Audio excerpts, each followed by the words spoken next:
In Las Vegas, right on. Hey Cosmic Seats, how's it going?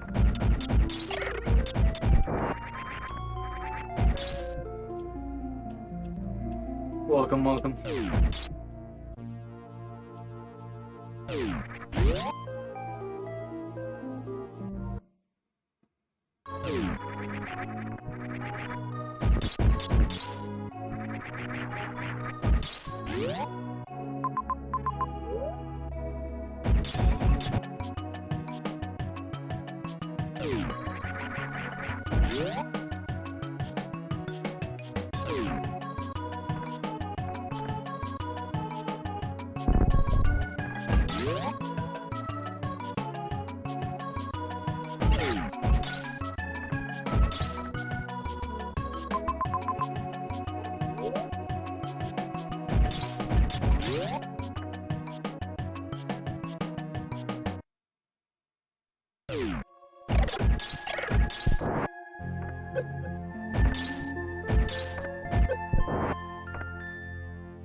Game press.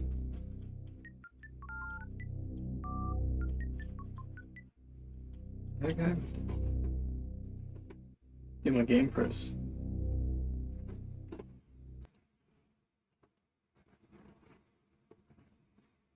So bizarre.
What DAW is this? It's not a DAW, dude. It's a game.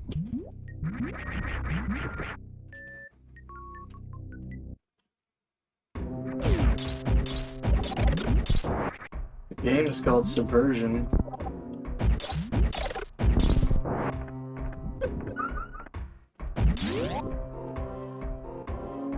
It's a Super Metroid hack.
Yeah, it's the same hack. It's a long hack.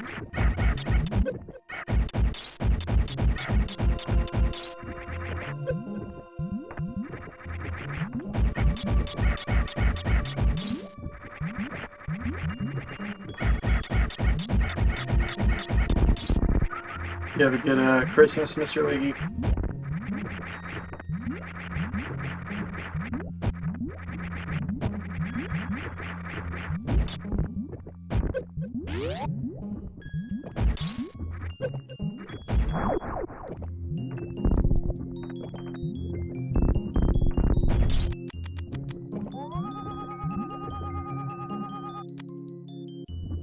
Snowed a bit. Nice.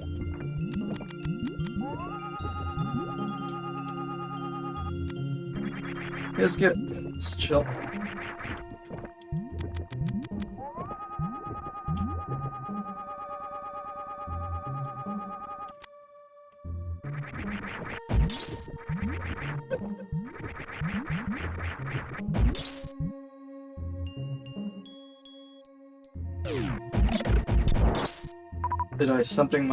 Did I defeat my holiday rivals? I don't know that I have any. Totally honest.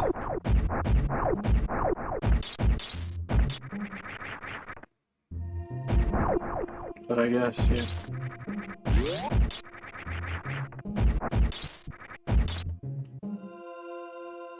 Not even Santa?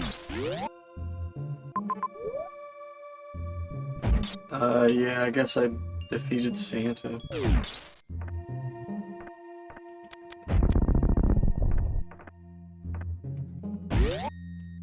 What's up, Dom? How's it going, dude?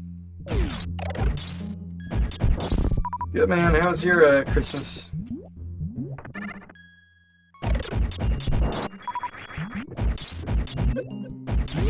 The Grinch stole yours? Oh, damn. Sorry.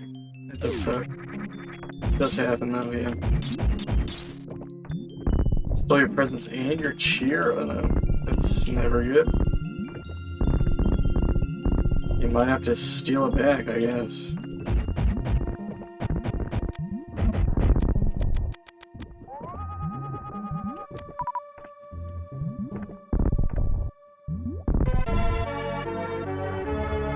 Something heavy is weighing on my brains? No. I'm a little tired.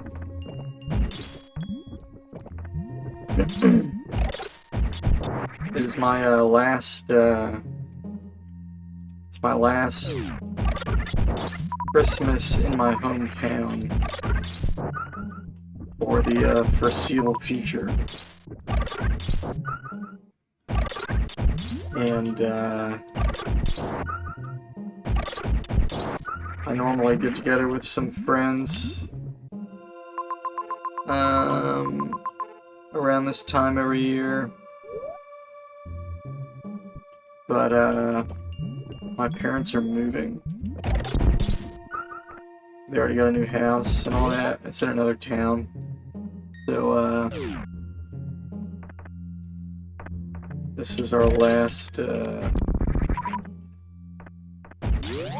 time, like, getting together with my friends, like I normally do every year. Hey, what's up, Varial? How's it going? Did you have a good Christmas?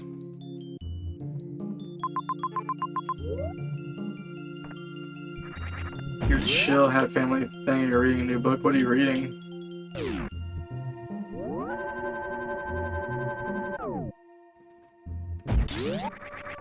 It's good. Nice. It's good. It's chill. I got my camera, which I already showed off yesterday a little bit. And I got this cable too. So I'll be able to do some piano streams when I get back home. So I'm pretty excited about that. Your mom moved from your hometown a few years ago and your father's died, so you don't go to your hometown to see your old friends ever again? Yeah. I mean, I'm sure I'll see them at some point, but like, I have one friend who literally grew up down the street from me, and I usually see him around this time every year, and then my other friend, similar situation. I do see him a little more though, because he lives here still. But like, my other friend like lives in LA. I like never go to. I've never been to LA. But we all meet here because we're seeing our parents and all that. So I don't know when I'm going to see that friend. He might come through Atlanta every now and again. Or if I decide to move to LA or something. It's definitely possible.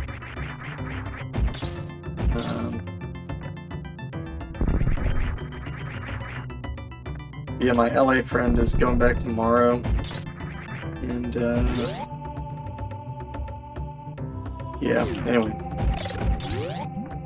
Definitely like,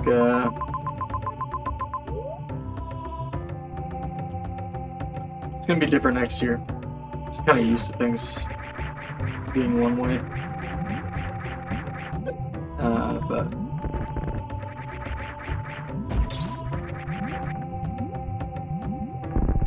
It's not like a big deal or anything.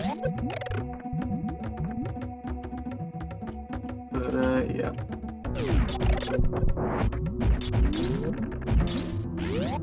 It is a little I guess sad. A little sad, I guess, yeah. Like, it's the end of an era, I guess. I don't know what the next era is gonna look like. Like, my connection to my hometown gets a little more, dubious, or whatever. He picks a topic and writes a few pages on it. Insight Meditation by Joseph Goldstein. Oh, nice. It's cool. Tell something heavy weighs upon my mind. I mean, I don't know what else it would be other than that. Yeah.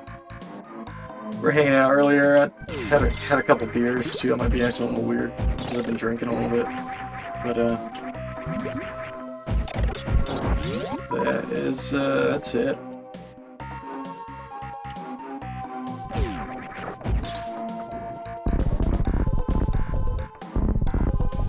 Yeah, I'm gonna try to finish this hack up. How many neurons? I don't know if I'm gonna finish it tonight, but I'll try to finish it before I go back home.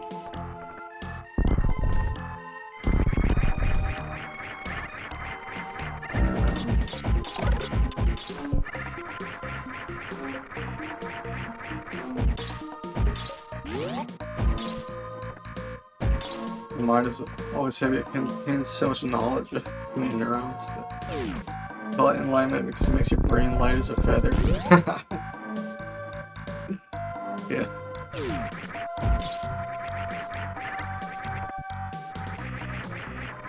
It's the same thing about dimension. Usually float. Yeah. I'll bomb this one. Yes, again.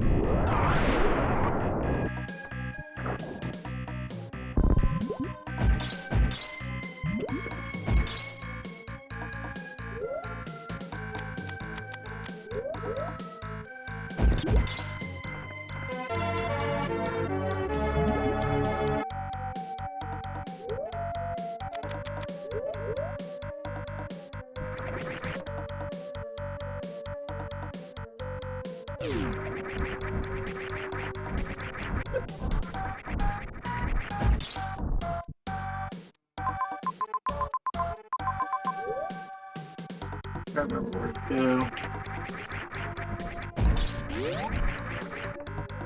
Last time I meditated, it's been like a week, I guess.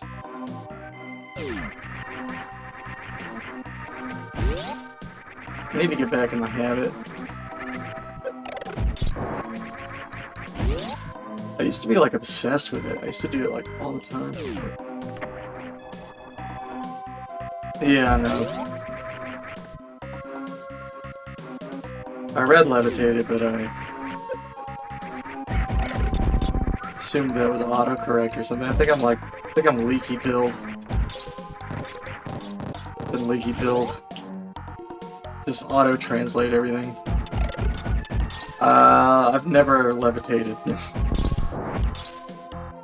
I have yet to levitate. So, unless like floating on the water counts. Yeah, I'm too lenient with spelling now. In a past life, possibly, yeah. Too leaky build? I don't think it can be too leaky build. But, yeah.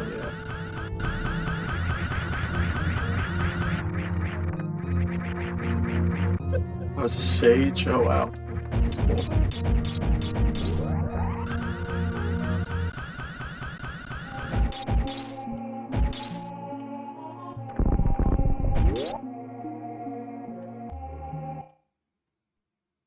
I'm able to float on most occasions.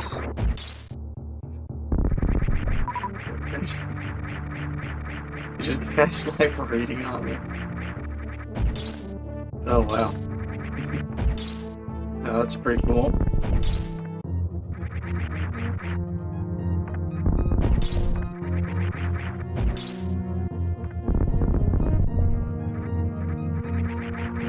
Yeah, I went to this bar earlier, and there was this older gentleman. But I saw my friend who's like he's kind of known around town as a guitarist. He's been in a few like pretty popular bands, like local legends. Not anything like no bands that y'all probably heard of or anything, but around here he's sort of a big deal. But he was acquainted with this older gentleman who's like I guess a keyboardist or whatever. And the guy, and my friend introduced me to this older guy as like the best keyboard piano player that he knows. And but the guy's like, oh well, I've been playing for hey Twitch variable, what's up? He's like, oh, I've been playing for 40 some years or whatever. He's like, well, what's your favorite or he's like, what kind of board do you play? I was telling him about my Juno. So I just have the newer Juno. And he's like, well, if you could have any keyboard you wanted, what would you play? And I was like, oh, I don't know. I'm not really a gear snob, but I guess I'm curious about that Expressive E Osmos or whatever. Didn't really know what I was talking about. So I was telling him about that, and I was like, well, actually, if I could have any keyboard, I would get the Lumitone. And I was like showing him the Lumitone on my phone and stuff. And I started telling him about like the microtonal stuff I was doing. And I'll play on a Lindstrument and all that. And he's like, oh, Roger Lindrum, and like he recognized Roger Lynn's name and all that. And I was like, yeah. I'm on this like custom firmware that lets you play custom tunings and blah blah blah. And he's like, it's microtonal, like it's like Middle Eastern music, right? And I was like, not really the way I do it, but I was like, Middle Eastern music, a lot of it is microtonal, but stuff I'm talking about is a little broader. It like includes that, but it's not limited to that. And yeah, I was showing him. Well, Middle Eastern music isn't just quarter tones either, but yeah.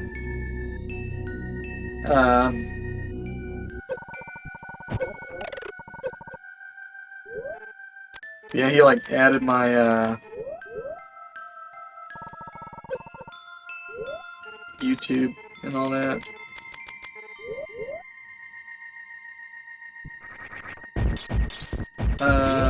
Then I manifested one with my mind. That would have been awesome, but no. I wish.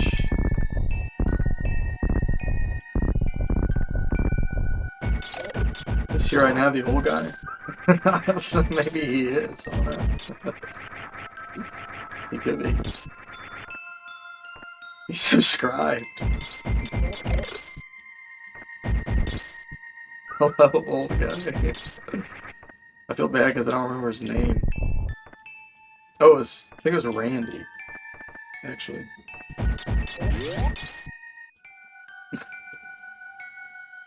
What happened? Do I have to tell that whole story again? It's like not even a good story and it took forever.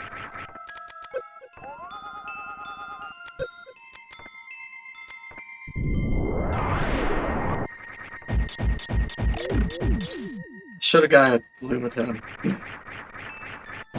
And he subscribed to my YouTube channel.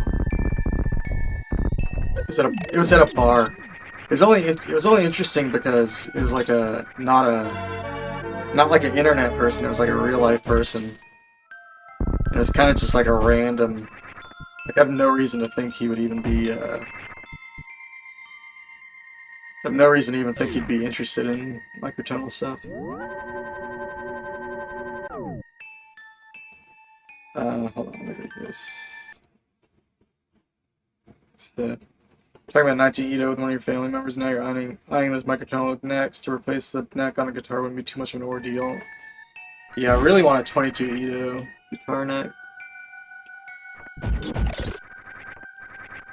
think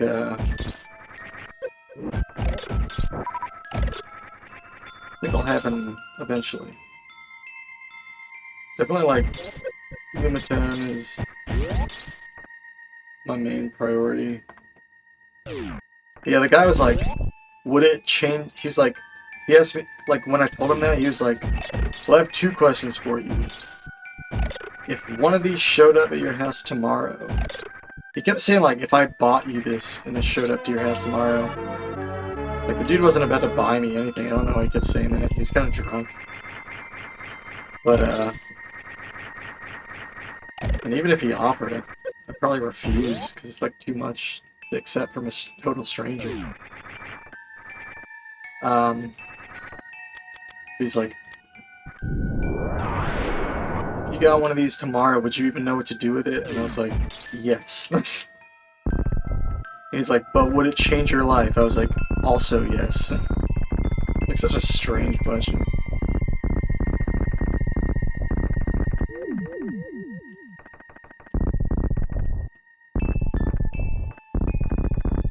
Yeah, there's no way he's spending $4,000 on a total stranger.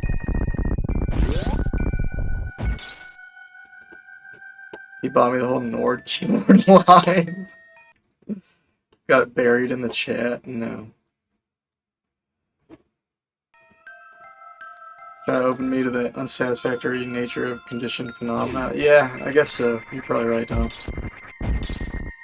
But I'm too unenlightened to whatever.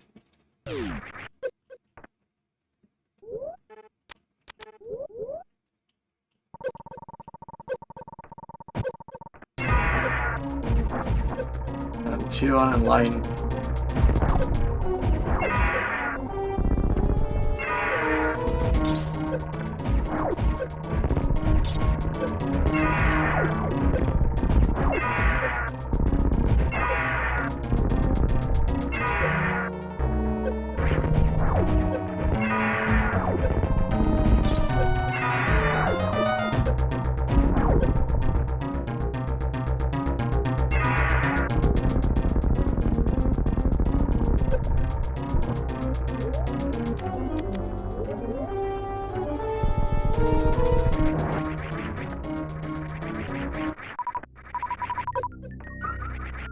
Yeah, dude, I mean, that'd be awesome if someone just bought me a Lumitone. I'd be stoked.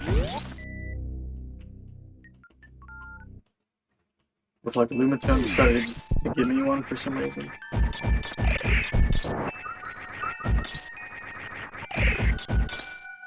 So remember, this part's like a puzzle.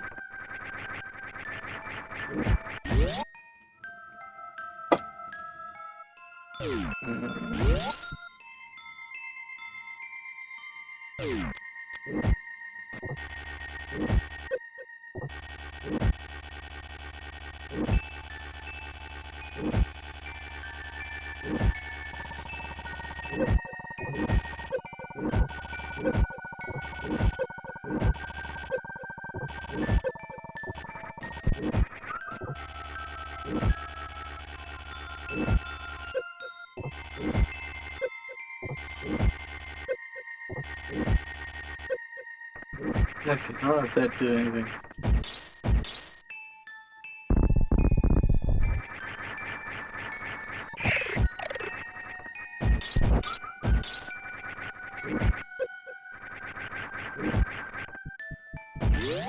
I'll have to do it in here. I can't remember what these do. So I know that needs to go in there.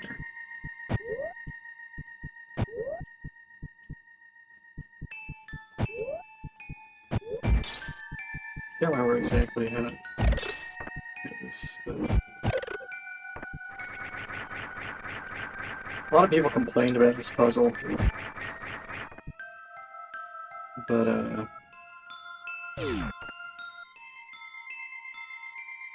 don't think it's that bad, honestly.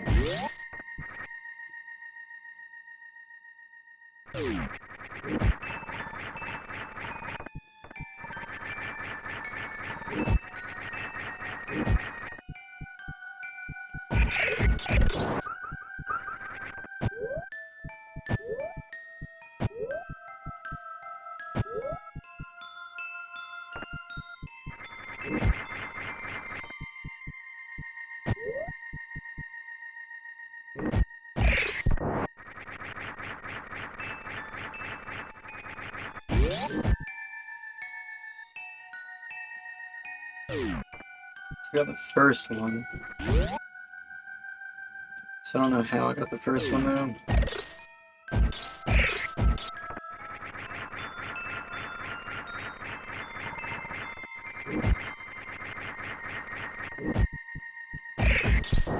So it's probably this one right here. Flip the middle one.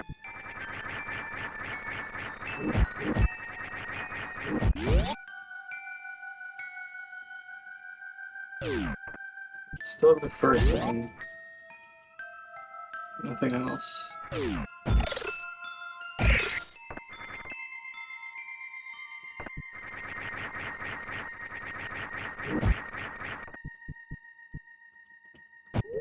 the middle one again.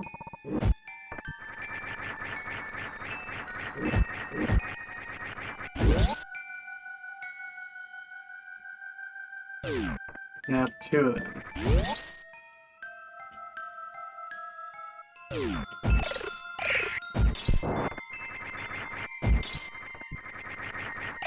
Are there any more quests?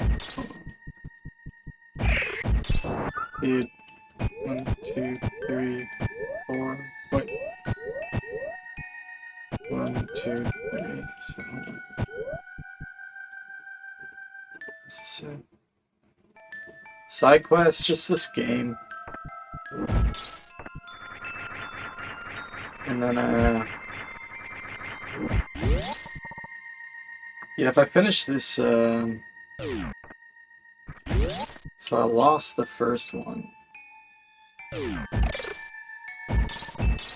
If I finish this game, I'll probably play some ISO stuff.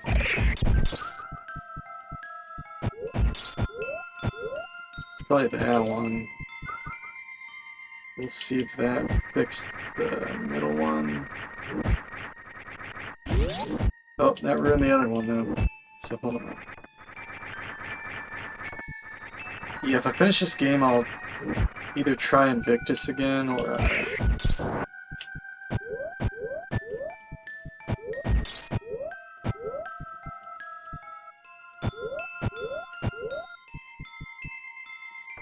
so one of these I have to change. Maybe it's this one.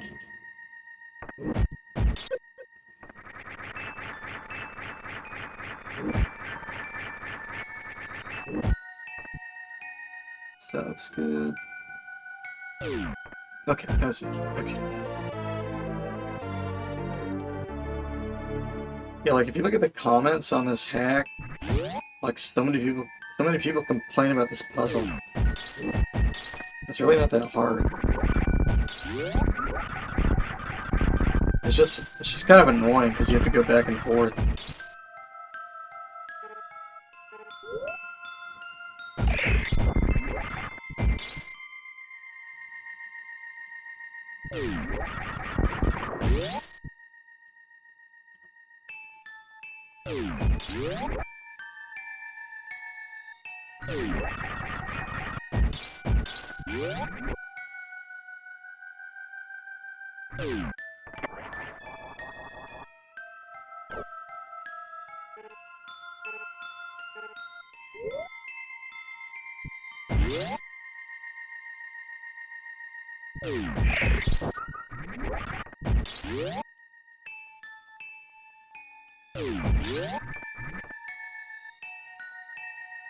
So...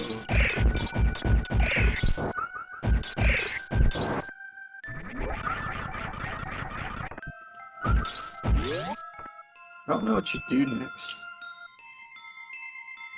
I forgot. What do you do next?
I don't really remember what's next.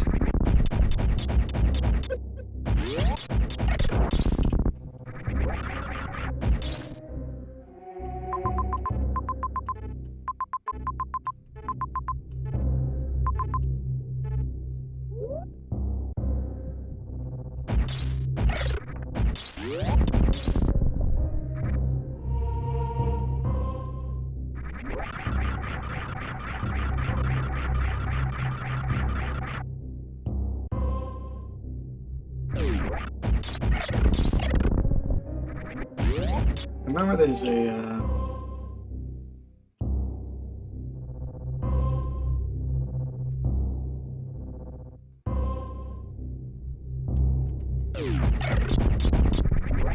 there's a beam or something over here I can get.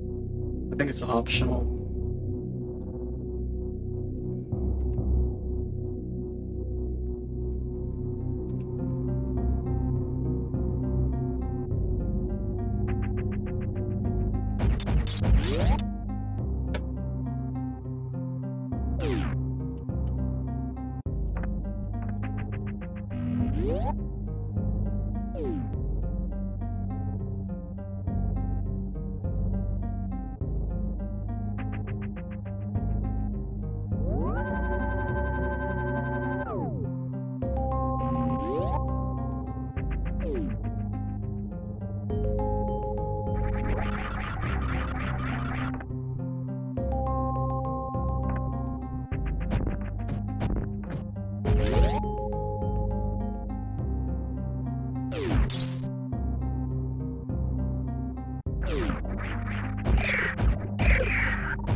Oh yeah.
How do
you do this?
What's up, Billy? How'd your Christmas go?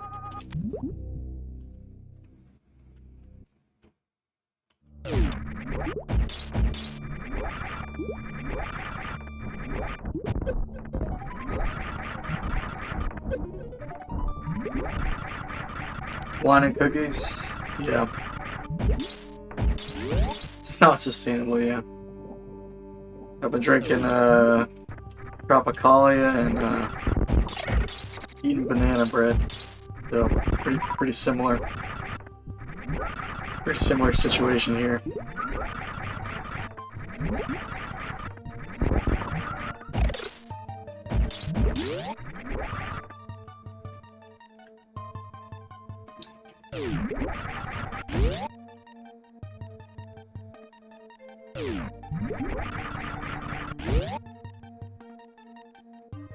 You're a vegetarian, but your diet's been beef tenderloins. How does that even make sense? You, the world, the cow, etc.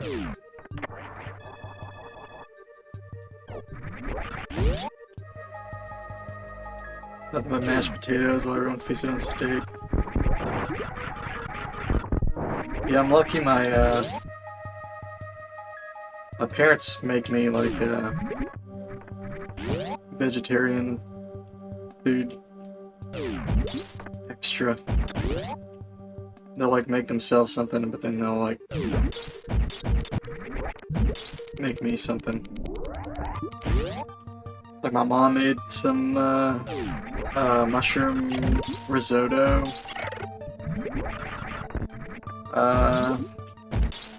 And some vegetarian chili. Your yearly steak, your stomach revolts, so right on, yeah. Yeah, I know a lot of people who do that. They'll like just eat meat on the holidays or whatever. It's just like convenient for the family gatherings and all that. I think that makes sense. I just...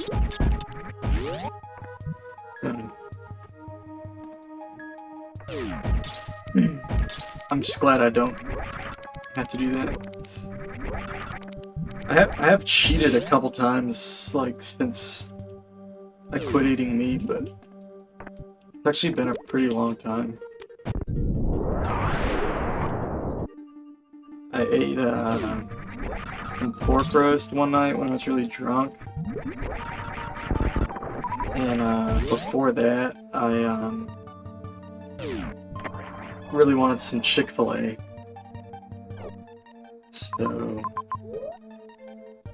I had some Chick-fil-A after not eating meat for like a year and a half, but it was really disappointing. I was like literally like having dreams about that Chick-fil-A, and it was like not even that good. So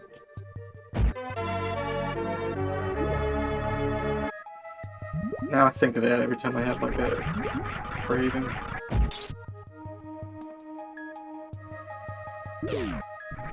It's fun. Sometimes you usually don't have a problem with this. It's not going well. You can elaborate. Yeah, sure. Why not?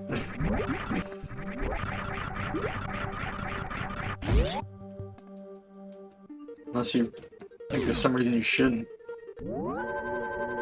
I'm not gonna tell you what to do.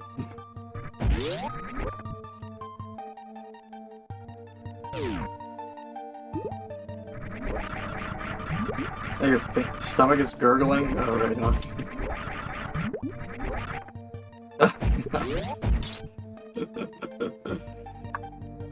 Mine does that anyway, because it's... like, my stomach will, like, growl all the time. I think it's because it's medicine I'm on.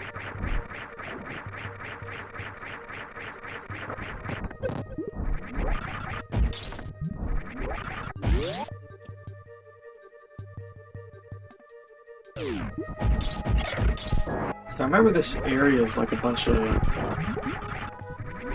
it's like little mini challenges and puzzles and stuff. Polio vaccine? No, it's like... have a... what is it? Psoriatic arthritis.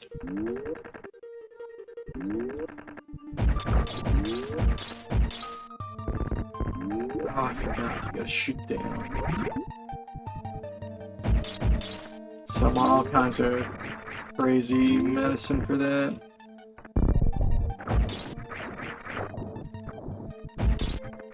But I've mentioned on the stream before, like my arm has been messing with. My arm's been screwed up for like 3 years. It's like something to do with my elbow. And my rheumatologist thinks it might be arthritis related. I don't think it is though. I think it's a RSI. Right, I screwed up. But she wants me to take a second medication on top of my normal medication. In case my arm is like arthritis related.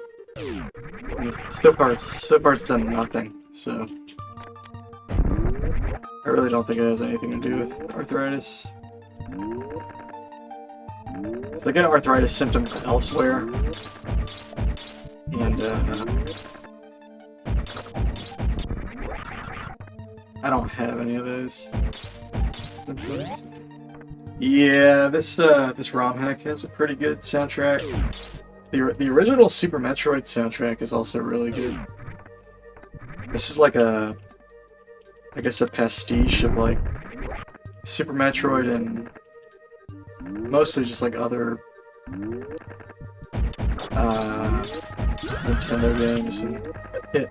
I'm not gonna do that. Yeah, this is like the hardest little puzzle thing. It's not really a puzzle, it's just like a...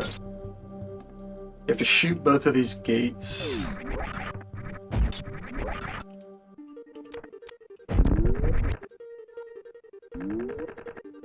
Like one of them straight across, the other one you have to shoot at an angle. But you also have to get speed while you do that. No. So close. What did I do wrong? That's so close.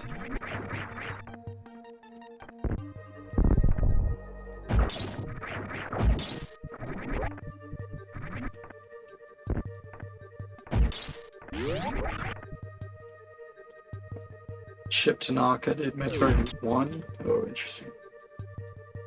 I think the Metroid series has had the same composer for like most of the games.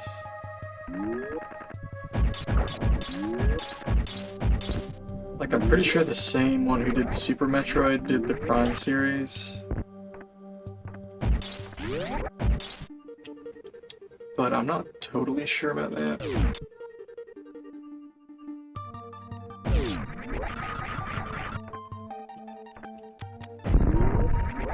They do sound a lot different.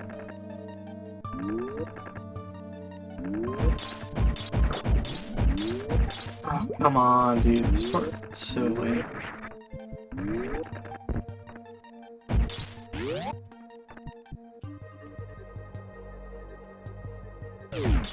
This is all optional. I don't even really have to do this, but...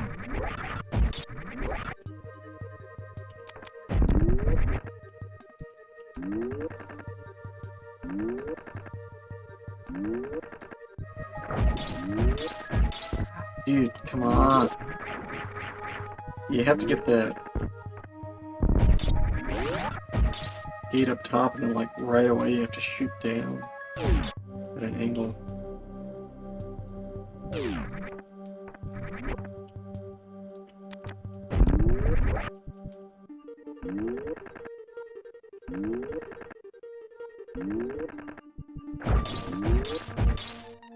It's gotta be it.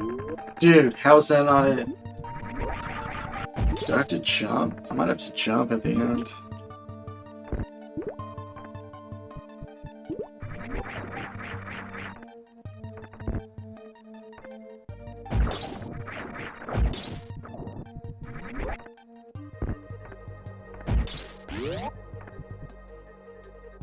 Got a Maradona. I don't really play that one that much. My friend played it on a PlayStation or whatever. Or PS2 or whatever. But,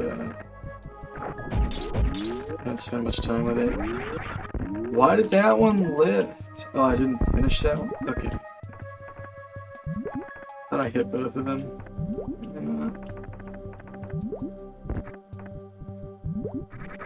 Katamari Dynasty has the most incredible soundtrack. Wine and cookies are coming with a vengeance, so...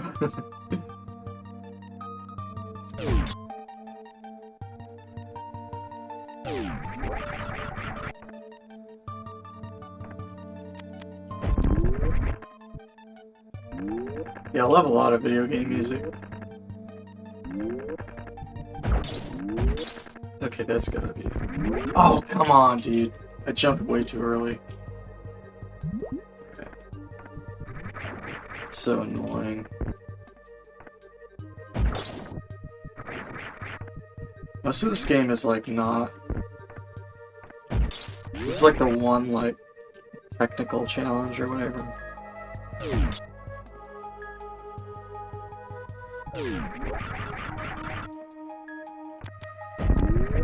Thankfully, most of this game is more straightforward. I really don't like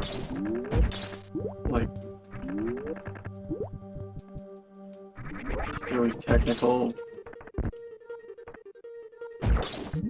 gameplay. I guess Kaizo I do.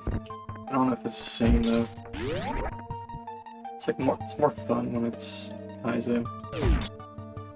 Metroid. Super Metroid has like pretty sophisticated mechanics.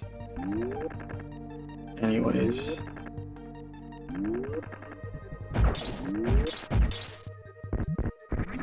There we go. So when they like try to force you to use them all, it's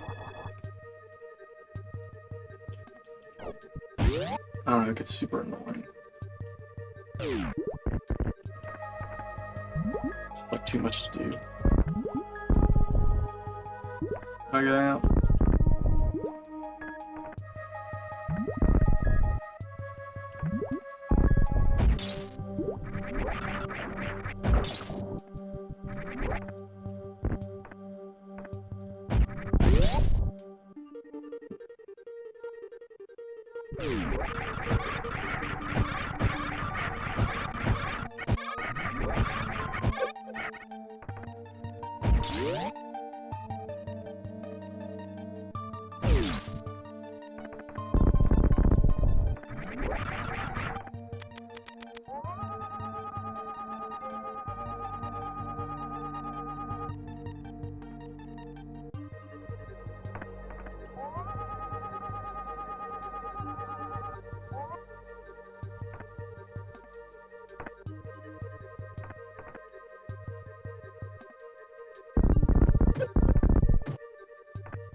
Alright, that one's pretty easy to get.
I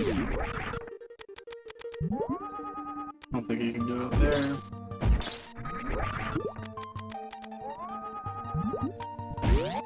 Might be able to go down there, though.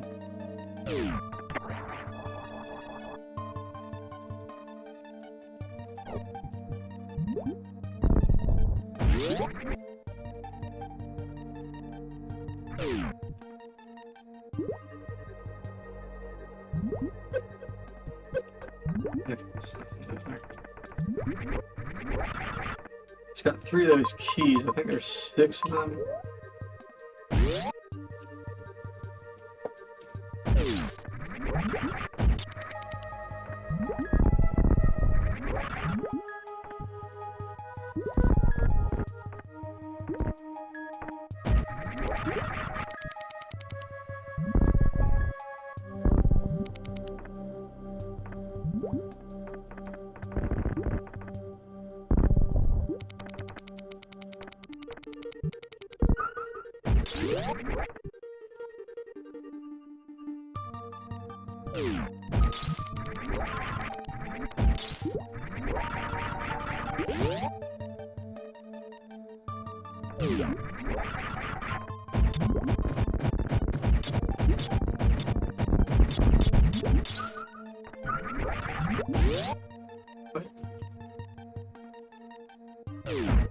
Yeah, this is just like a bonus area. It's like none of this is actually required to beat the game. I can't remember how to actually beat the game though. So I'll just do this first.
Everyone is such a genius. Yeah. They have opportunities to thrive. Very nice. Great point. Dragon Roost Island. Yeah, I don't know where the soundtrack here is from. Yeah. It's probably from some other game.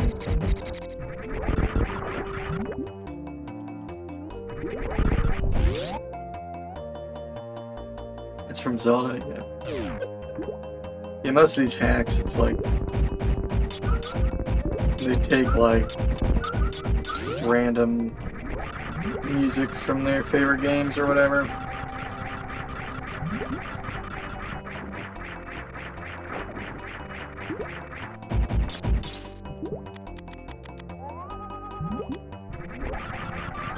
Wind Waker, I've never played Wind Waker. I don't do a lot of Zelda games.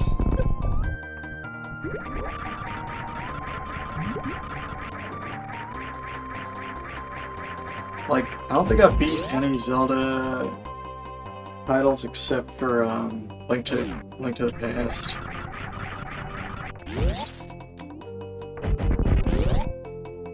Oh, and Majora's Mask. I did beat Majora's Mask. But, like, I never finished Ocarina of Time.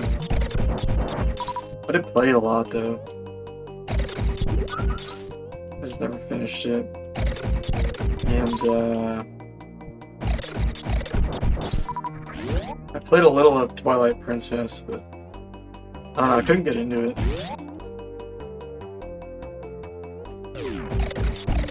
don't think I have the attention span for Zelda games, really. I need, like, Although, honestly, Metroid games are kind of similar, because they're, like, both kind of puzzly. And, in both of them you have to, like, go around and collect items to progress to the next area and all that. But, I don't know, Metroid will grab me, but, Zelda just won't. I don't know. Might just be more, like, into sci-fi than fantasy, maybe? I don't really know. I don't know if that's the difference.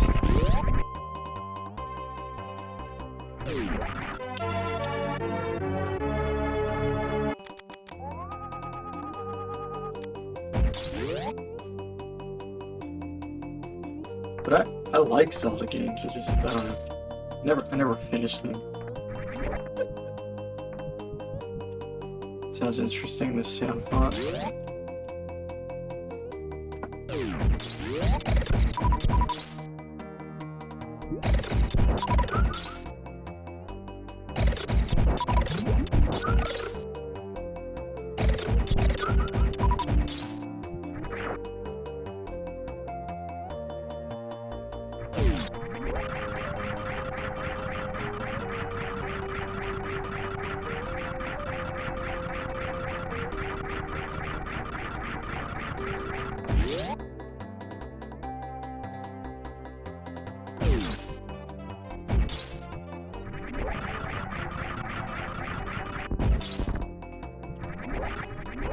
I don't remember this part. I may just follow these guys around. Gotta unlock all these gates.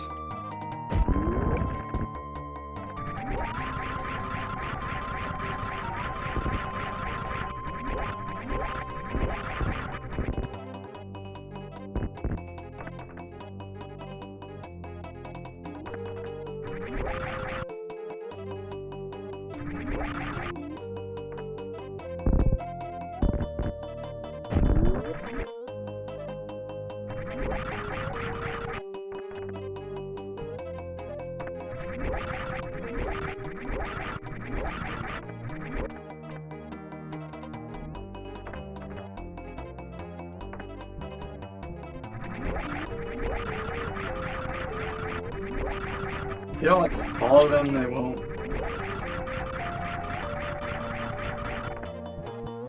Do all this stuff they're supposed to do.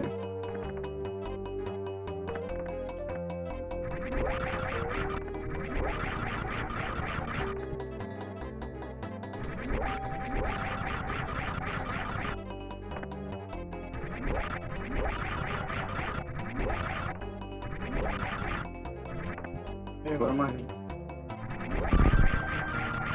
missing here?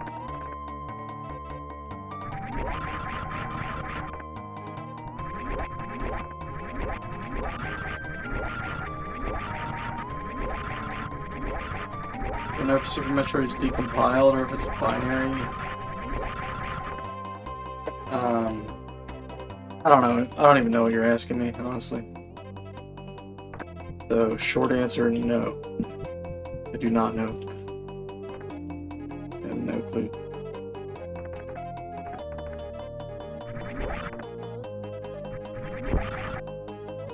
I'm trying to get the guys to come over here, but they won't.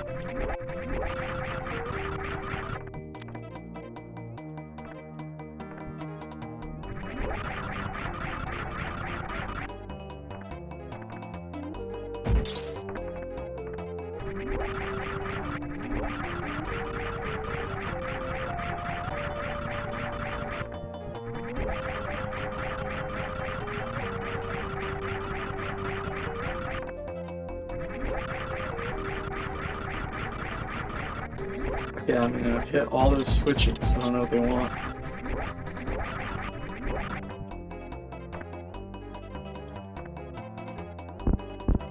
Hit the switch, bro. What do you want?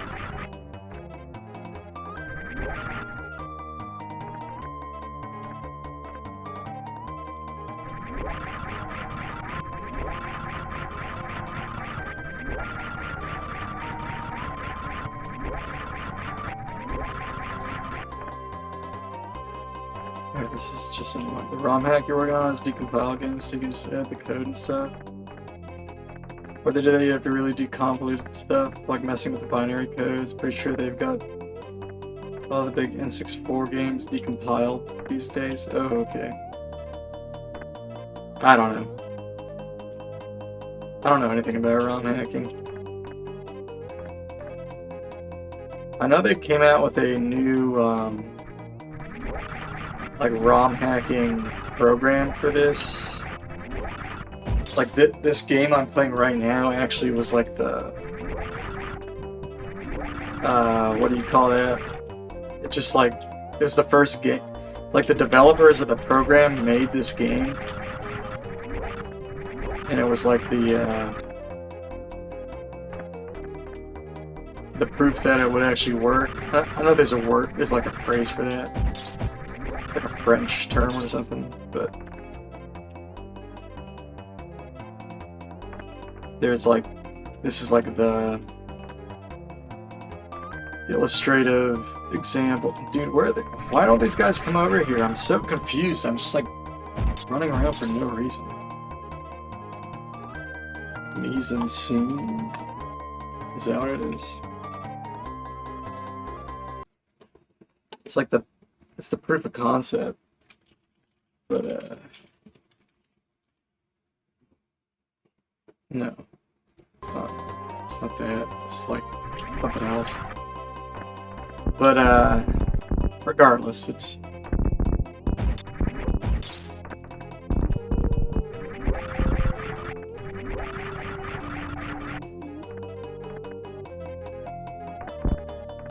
I'm getting really annoyed, like, why is this not working? It should just work.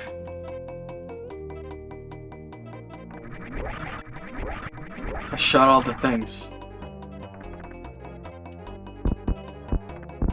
Is there something else I have to do? What do I have to do? I need to believe, I believe. I've already done this before.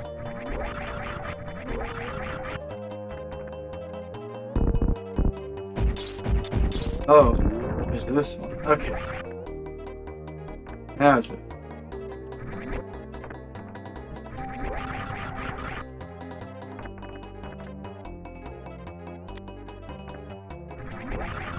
Thank.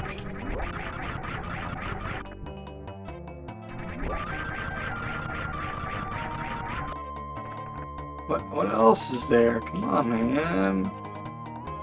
What's going on?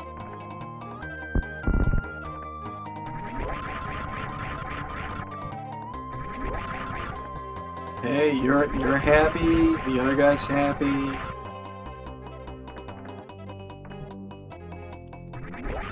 You're just bouncing back and forth in the same spot.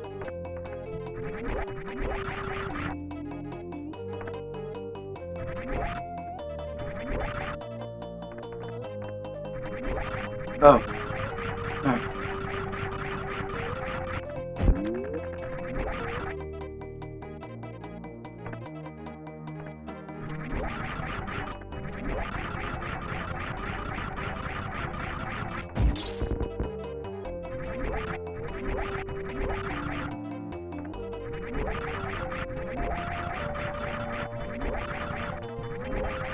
Jeez. I guess you're right, Don. I just needed to believe.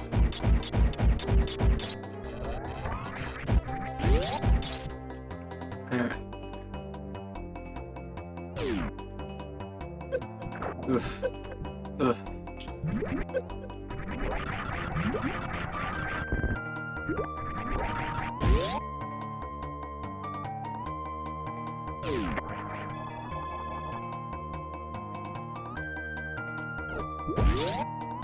I think there's just one more.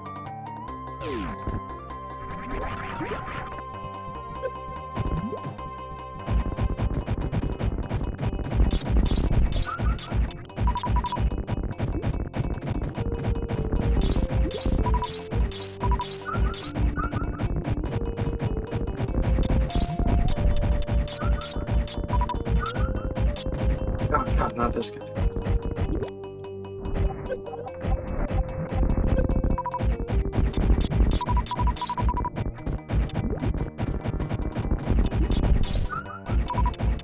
So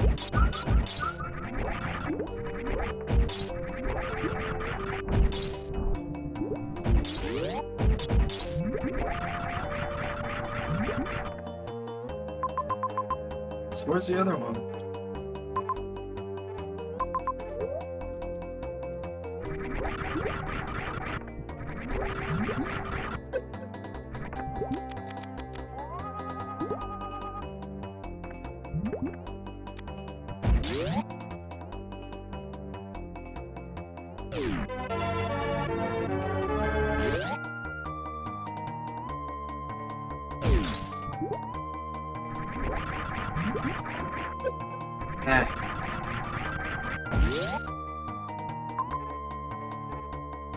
It's probably over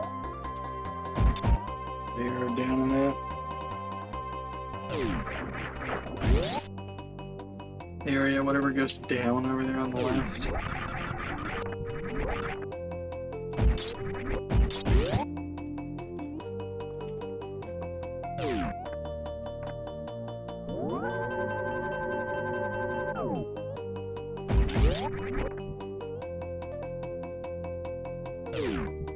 So I don't wear headphones like these. My ears are like literally hurting right now.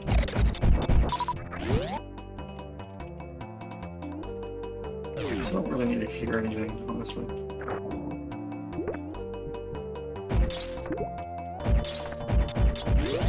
I can kind of hear anyway.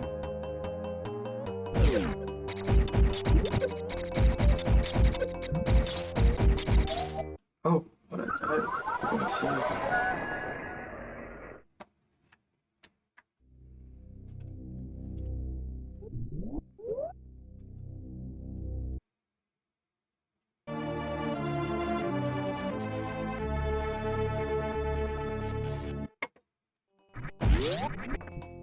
It's funny too, because that fish is so easy to kill.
What is triggering that middle? I think it's on a timer.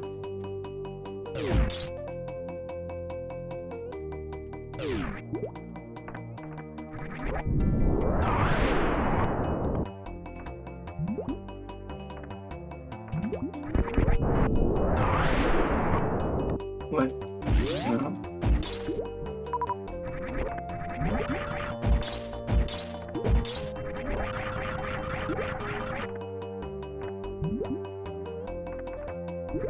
What is triggering the middle one?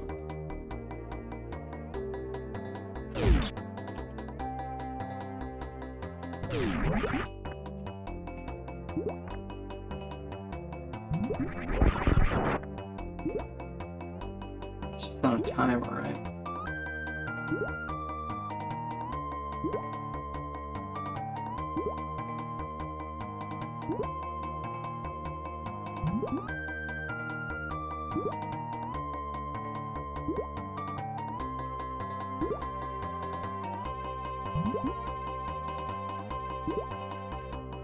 It's not on a timer. It's not going on. So what's triggering the middle one?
I'm confused. What? How do you do this part? Is it a timer that activates once you set off one of these gates?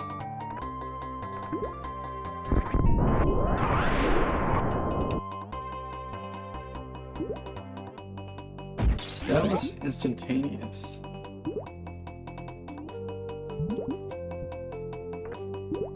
That set off those. And it set off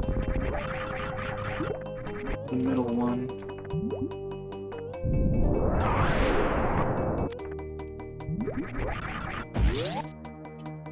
So how do you set the gates off without setting off the middle gate? You just have to do one at a time? Is that what it is? So I did just one and the gate didn't raise.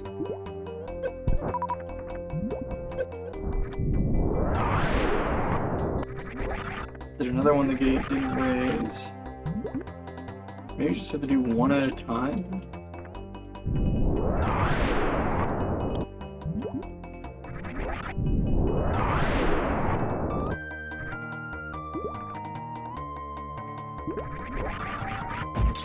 Okay, that worked for some reason. Okay. I guess that was it. That one was sort of interesting.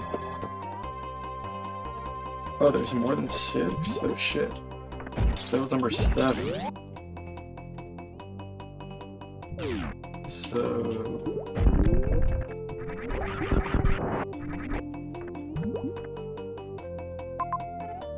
well, there's something up there on the left.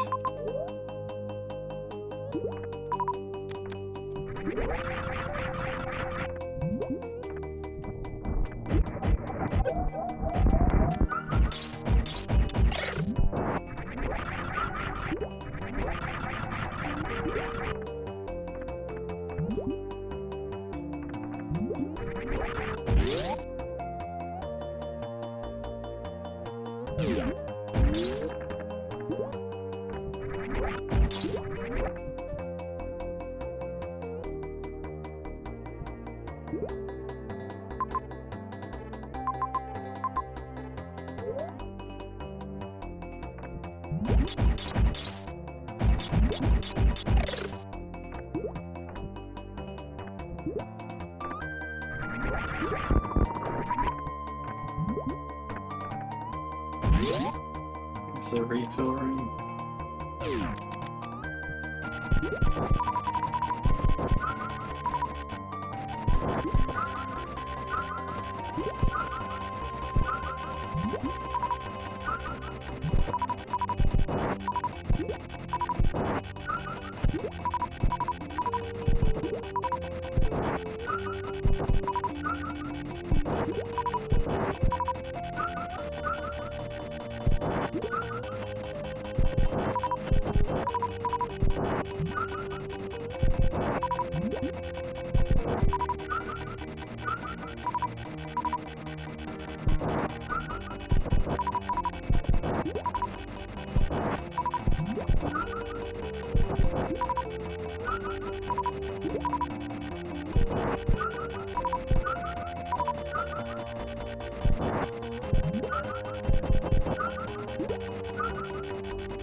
Alright, just don't want to die.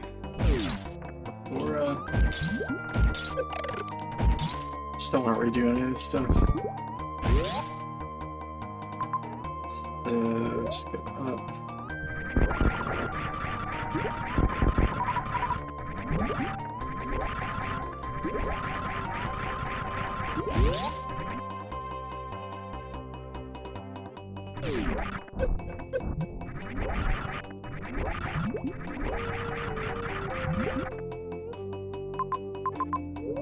Left.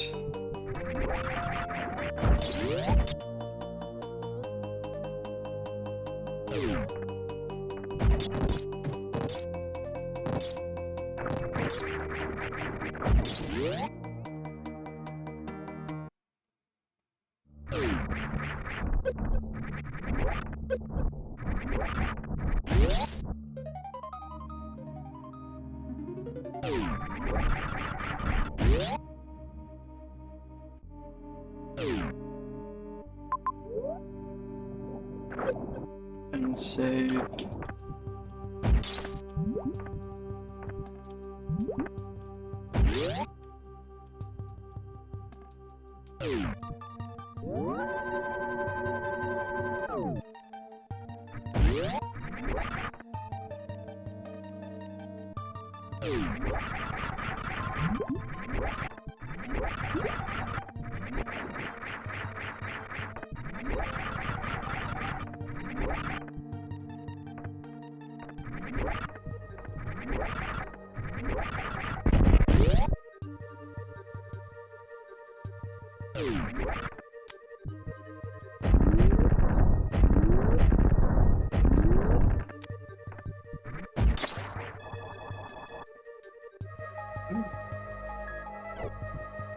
Easy.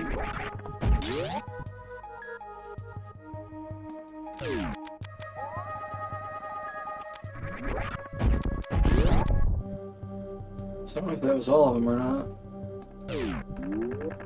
Looks like it was. Okay. So what do you get for that? Get to go to this Thunder Laboratory.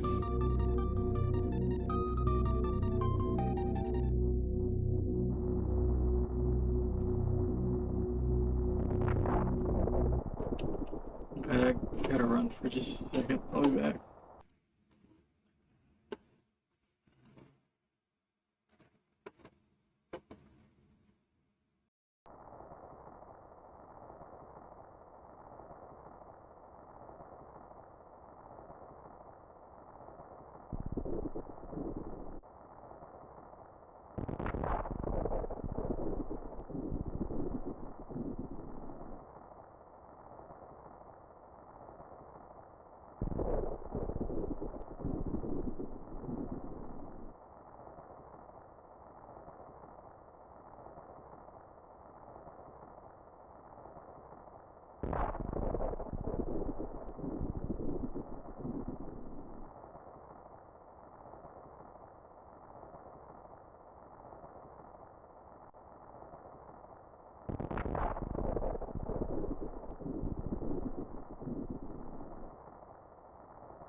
So I can't remember what this is, but it's like... I know there's like a ultimate weapon.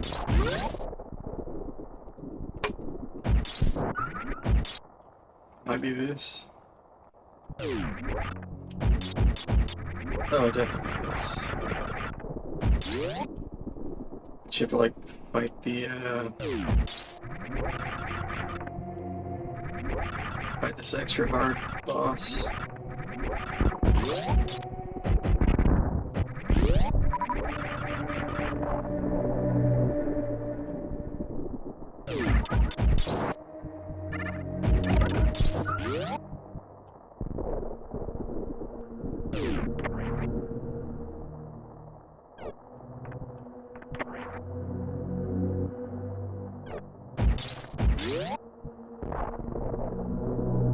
I think the boss is hard.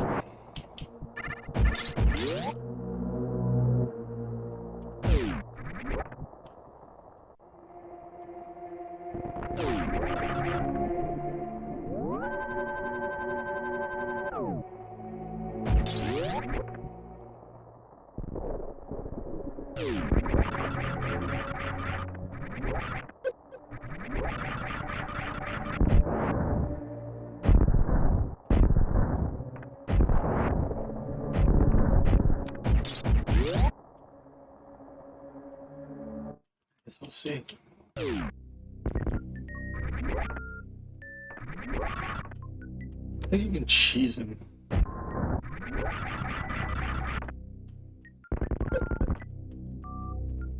There's a way to cheese him.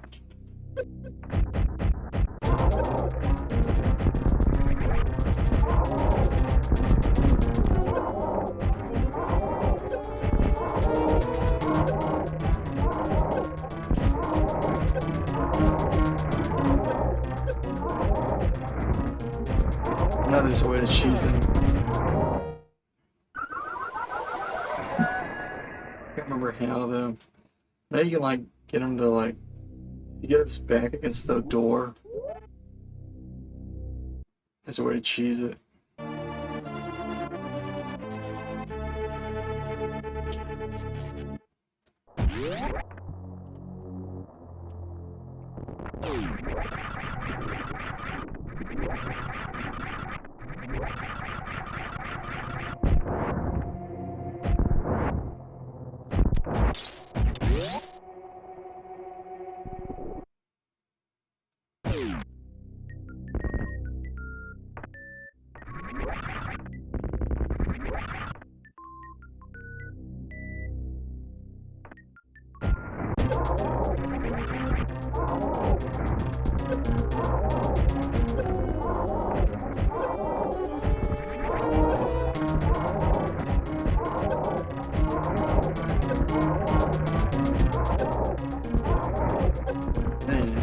There's a way to, somewhere you can stand where he like can't damage you.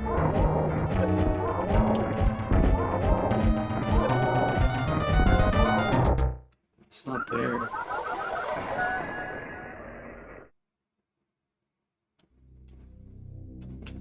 There's definitely like, if you can get in the just the right spot where like he can't hit you.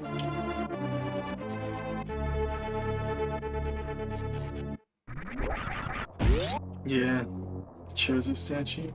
The Chorzode statue.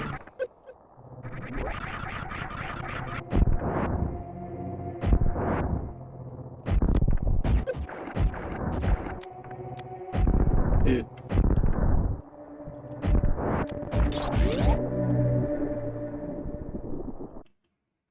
Yeah.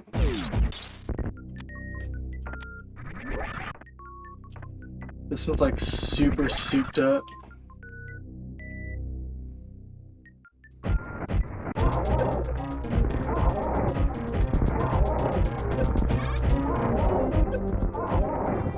So wait, so where place you can stand, he like can't hit you. Or he like won't hit you for some reason. I know there's a way to do it.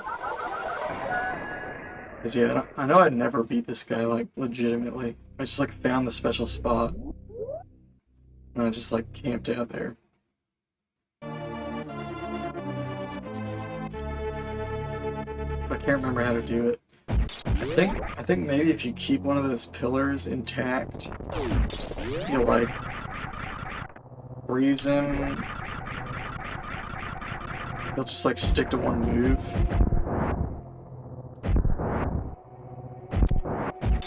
And then you can just keep shooting him.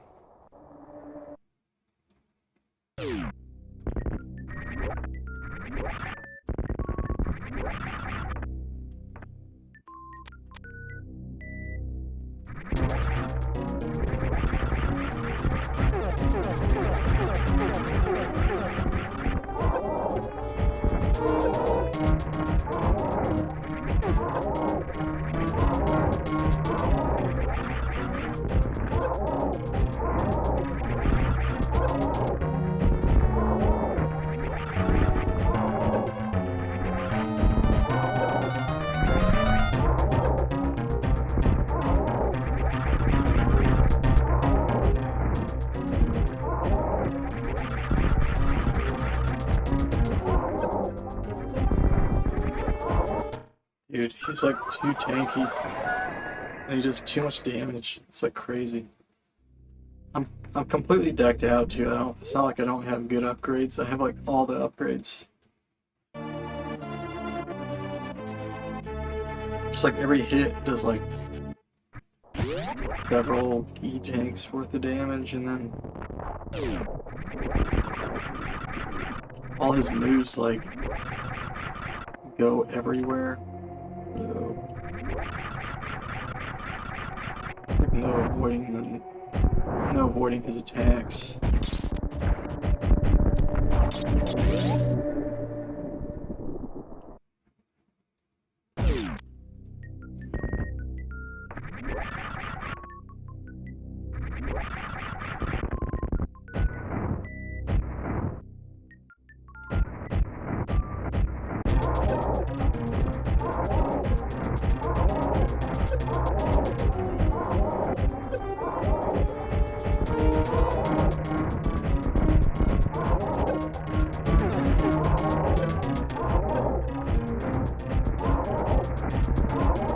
No, that's not the cheese. Come on.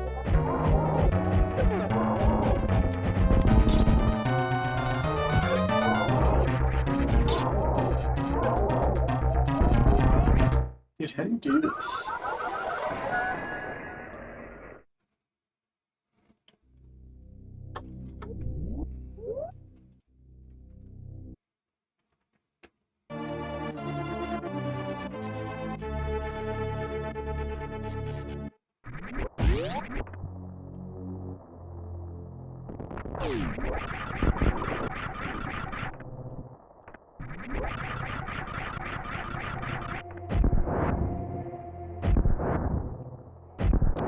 Cheddar, perhaps more fitting cheeses to go with the chorizo, yeah.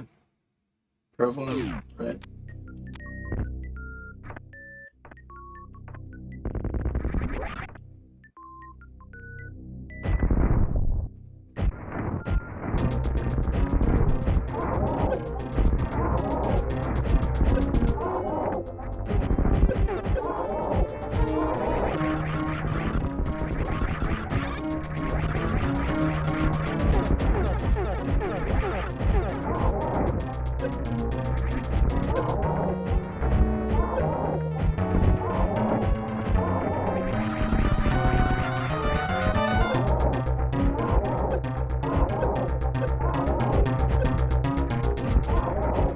Dude, I don't get it. What am I supposed to do?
I don't think that damages him.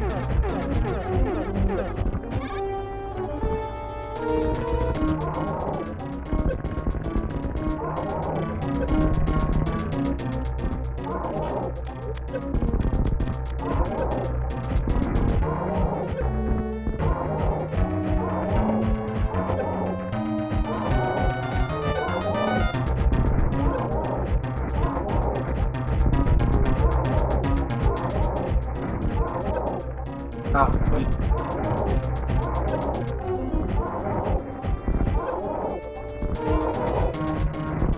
It's not that. It seemed like maybe. I think that's it though. I think you have to put him in that corner. I think there's a spot he just like won't hit you. I can't. It didn't seem like there was.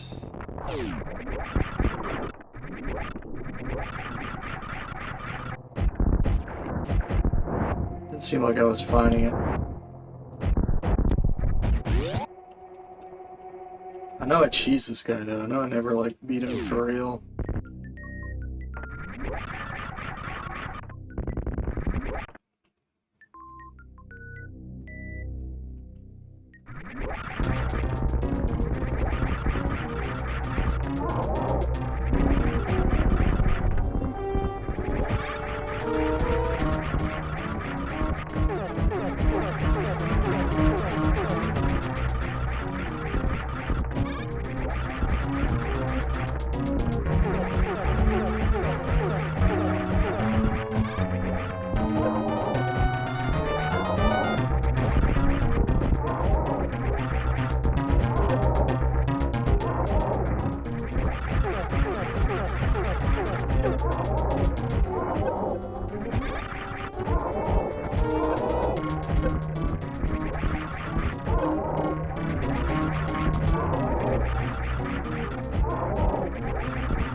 I'm gonna just try to beat him for real.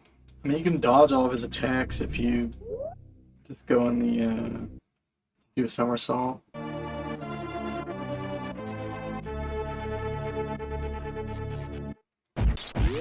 So it's just about figuring out, like, when you can attack without getting hit. So if I can figure that out...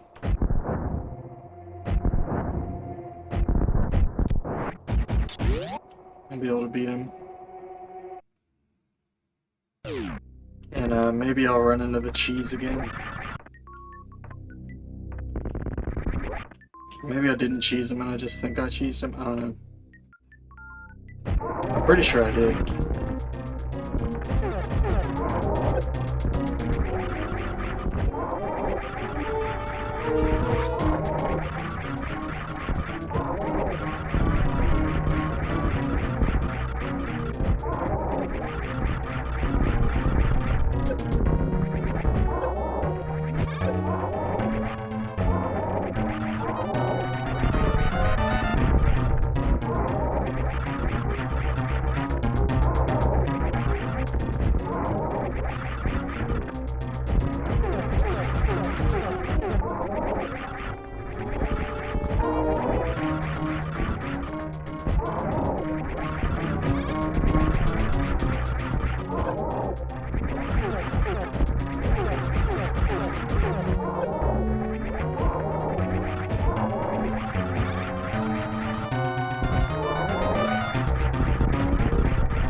Dude. That was not good. I think I'm just gonna do a save state, like right when I enter the room. Just don't have to do this over and over again.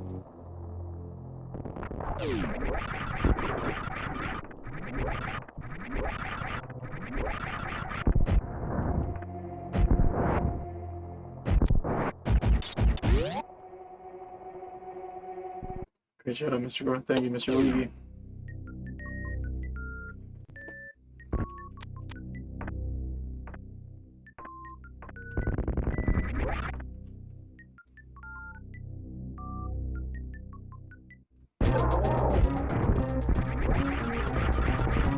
Yeah, it's like every hit is 2 full E-tanks damage.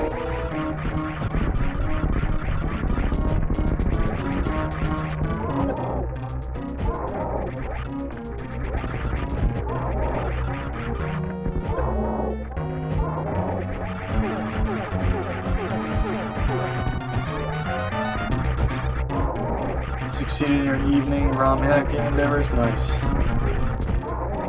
What game are you hacking?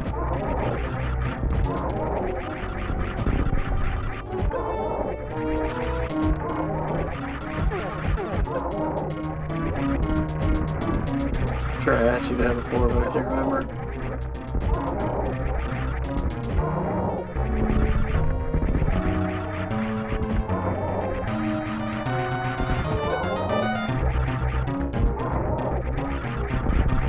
Pokemon Emerald. Oh, that's right, yeah. Very interesting.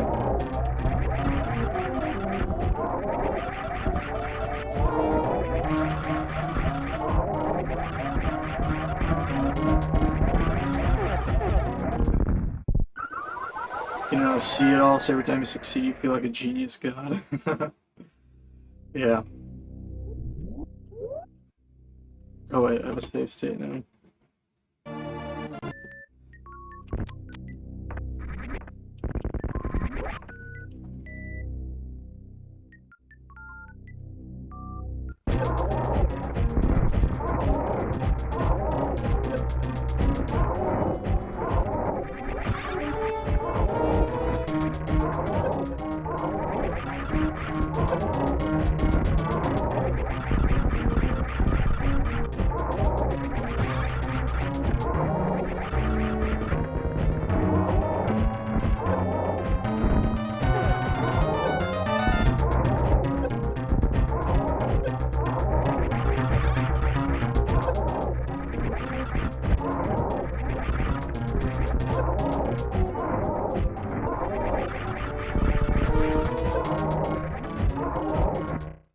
Dude, I don't know how I beat this guy.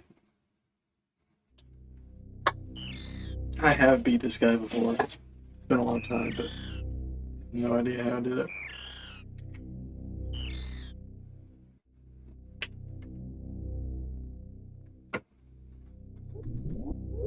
I didn't have any. It's not that I didn't have like more items or. Even if I had a couple more E-tanks, it would make like no difference. I'm almost maxed out. Whatever, let's save state. I have no idea how to beat this guy.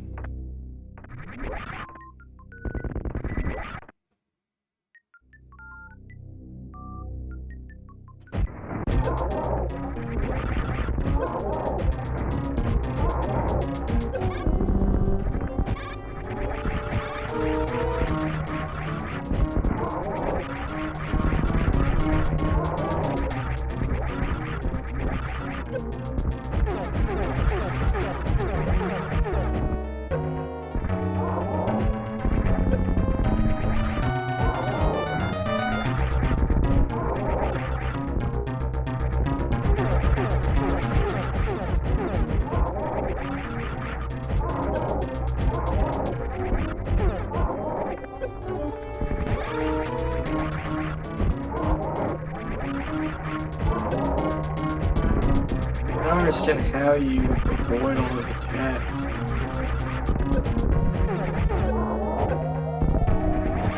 Like, he literally shoots homing missiles at you.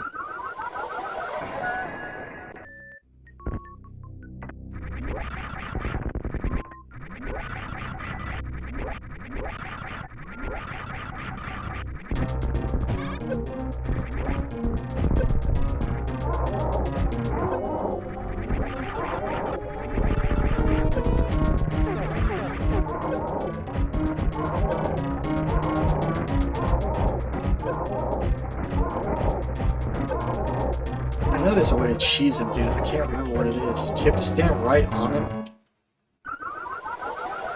I know there's a way to cheese this guy. Like, I don't know how you're supposed to beat him for real.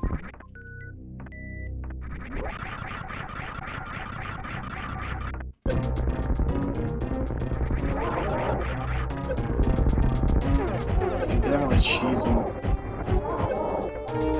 Just stand like right here or something? What do you do?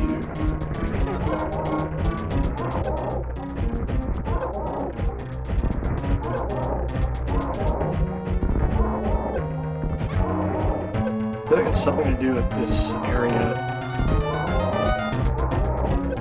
Obviously not it though.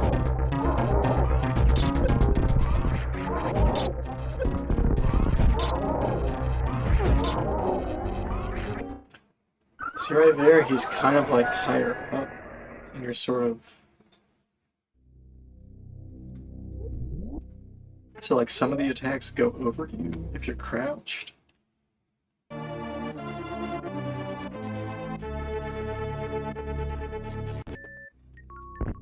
So I kind of think it has something to do with it. I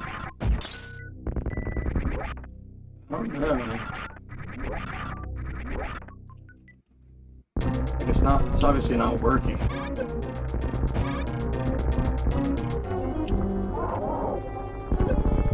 It seems like no matter where you are, he can hit you.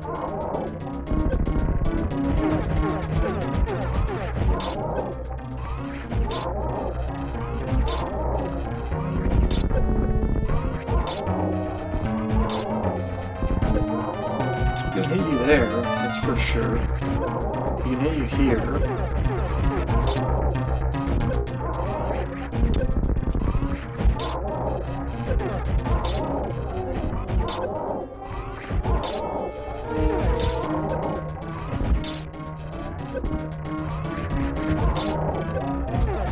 Oh wait, did I just dodge him for a second? I don't think so.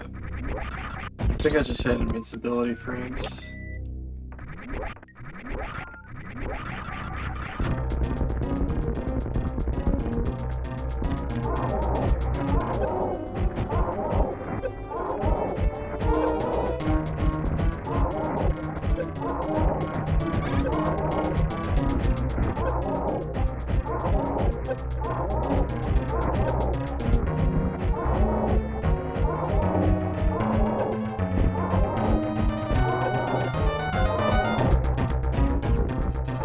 Okay, you can't just brute force him either. It's like, even if you shoot him with like 1,000,000 super missiles, that doesn't kill him.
Oh no.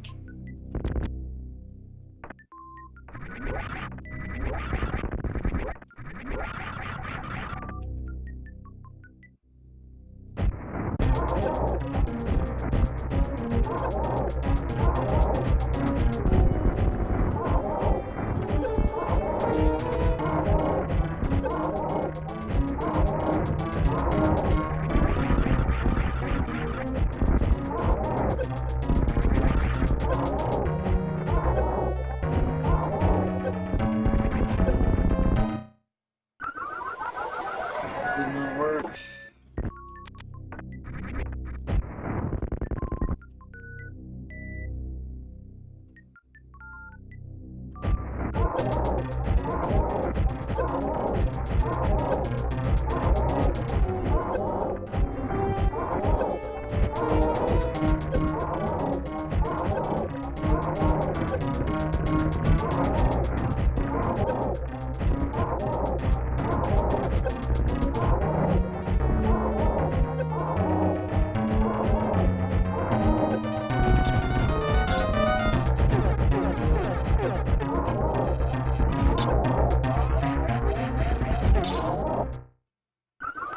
Gee.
My computer was still on Central Time.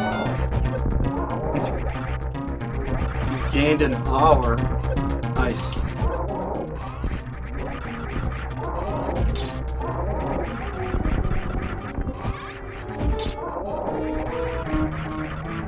Congratulations.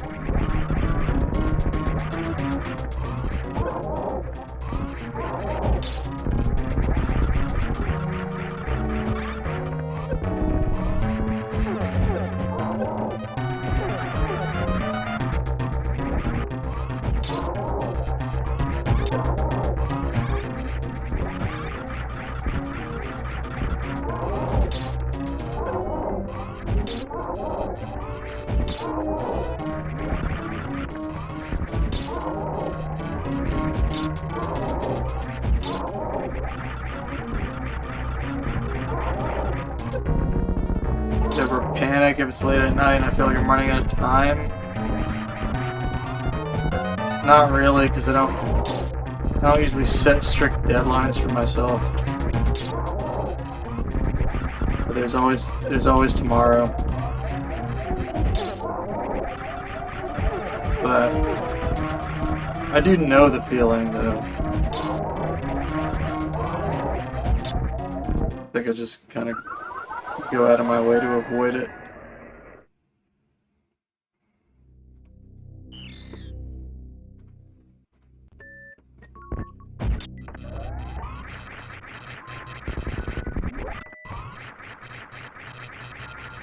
Genius wisdoms. Yeah, sure.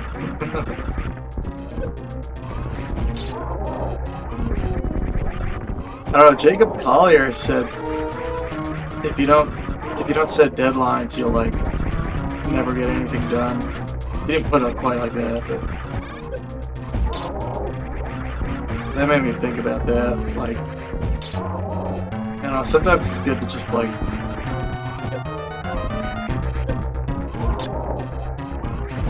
I knew you were gonna say that, but yeah, sometimes it's good to just like even kind of arbitrarily say, you know, at this point I'm gonna wrap it up. I've definitely done that. It makes sense that I didn't follow his advice. Yeah, I usually don't. I don't know.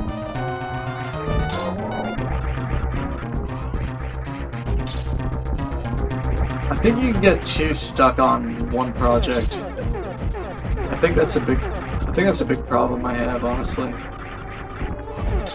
It's really hard for me to let go of a. Yeah, well, I'm pretty sure you've said he's a dumbass before, so I was sort of expecting that. But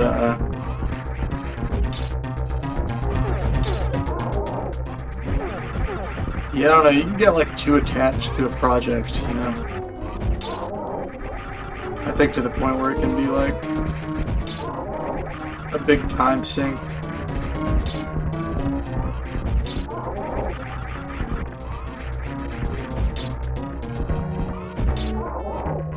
This seems like a good cheese, actually.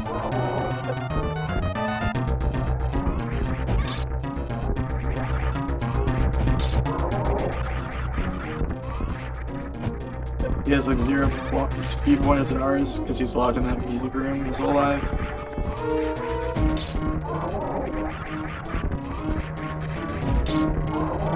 Yeah, I see what you mean, but in a way he's almost like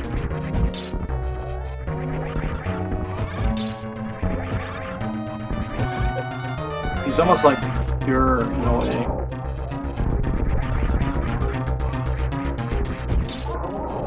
Because he's just like thinking about music. He's not even like, none of it's even like colored by life experiences, but I mean, he's got a lot of life experiences though. I mean, now, I mean, he's toured the whole world. He's like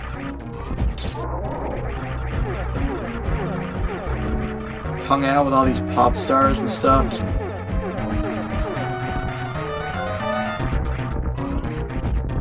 Probably like slept with some of them and like, I don't know, dude. I don't think it's fair to say that he's inexperienced. Like, maybe that was fair when he made In My Room, but by Jesse Volume 4, he's had quite a bit of life experience that a lot of people have never had. I mean, he's seen the whole world. He's like met so many people.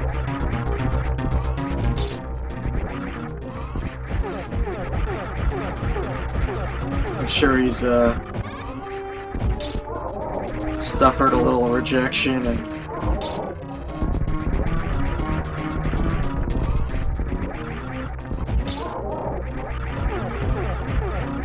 Jesse Volume, everything sounds like vomit. Oh, right on. Well, I mean, he's not for everybody. I'm a big fan. I've liked all his music. I like Hajanga and In My Room and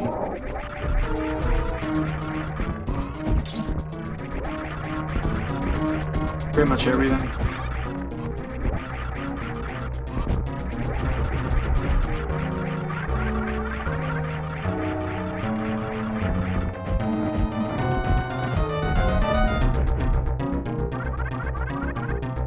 I like it all.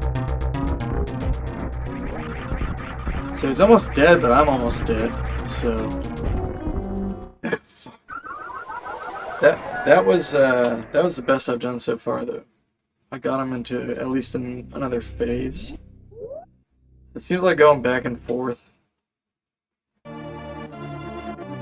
He like if he's on screen, he attacks more. And then, so if you just go back and forth, maybe if you discuss life with Mr. Gordon, you have something interesting to say. Yeah, maybe. I think he has a lot of interesting things to say. I mean, just about music, you know?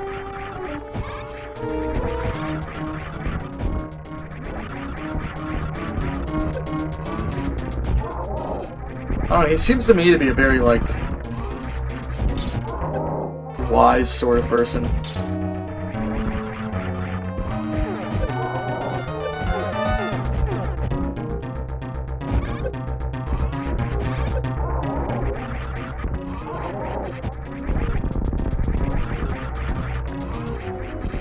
I don't know.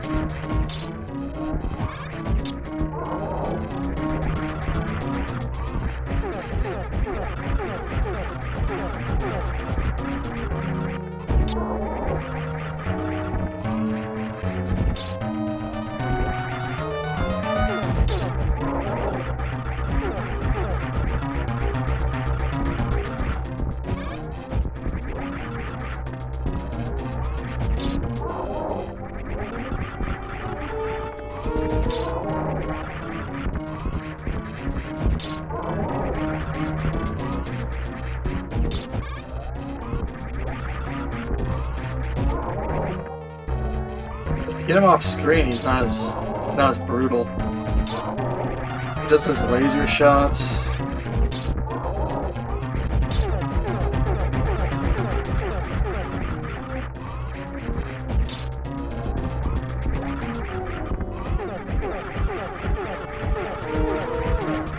That old guy has so much to share when he tickles his Nord keyboards.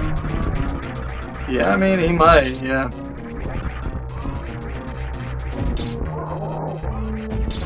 I don't know. I've met a lot of old local yokels that, you know.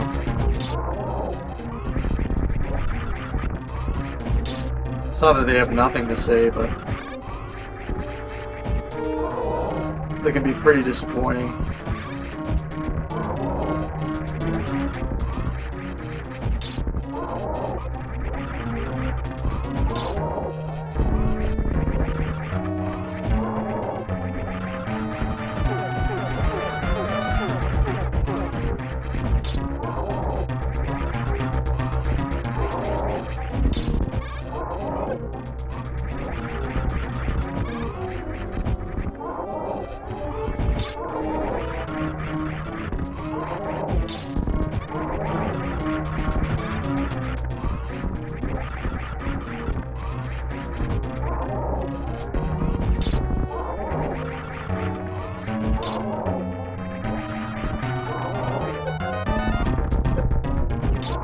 Disappointing compared to Gordon, incredibly genius compared to Jacob Collier. Alright,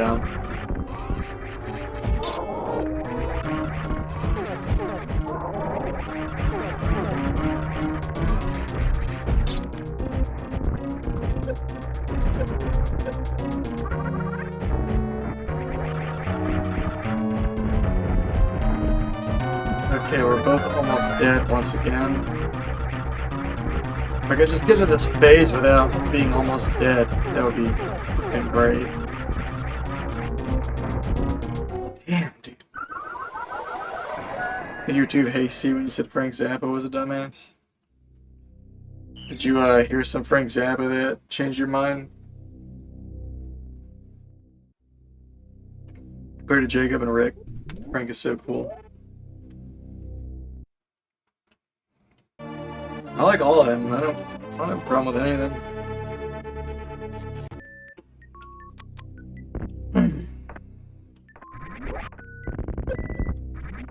And it's fine if somebody does. I just don't, personally.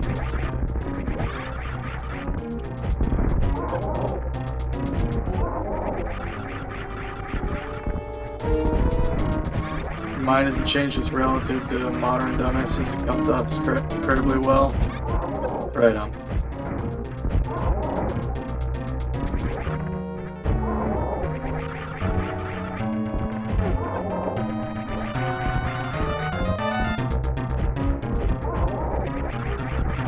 I don't know.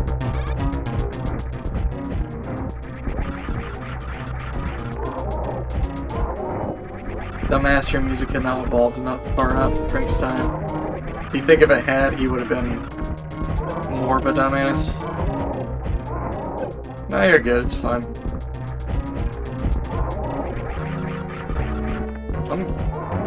I think people's opinions are interesting, even if they're, you know, quote-unquote negative. Like, I really don't have a problem with it. It annoys me when people make me feel like I shouldn't have an opinion.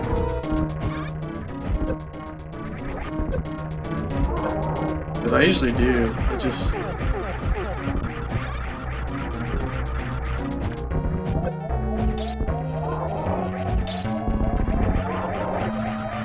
I don't like it when people feel like... I don't like it when people act like my opinion should be theirs, you know what I mean? That's annoying. But when somebody just has an opinion, I mean, that's just normal. Like, everybody has an opinion. It's just some people take their opinions so seriously. I guess I do too sometimes, but like... There's like...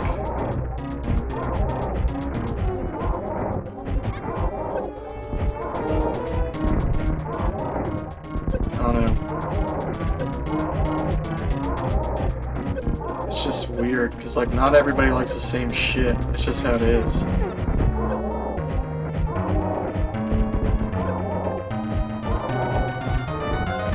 Alright, I already screwed this one up. I think using the charge beam is the way to go. My opinions will be lost someday? Yeah, maybe. Probably not.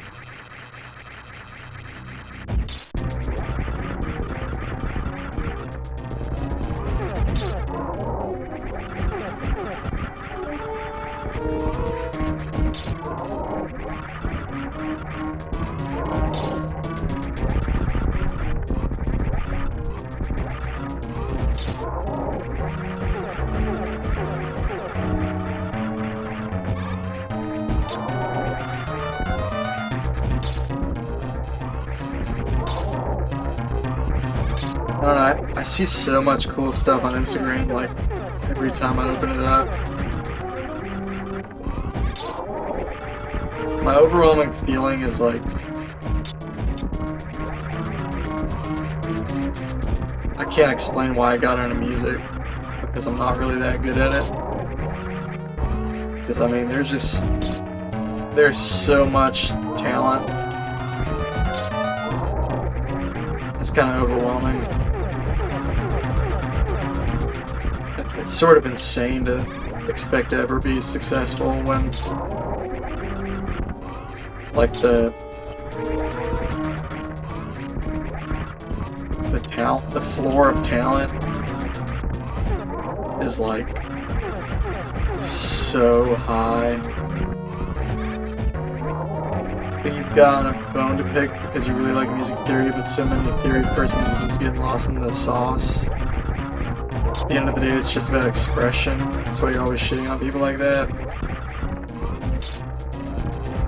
Yeah, I think that's what I think a lot of people feel that way.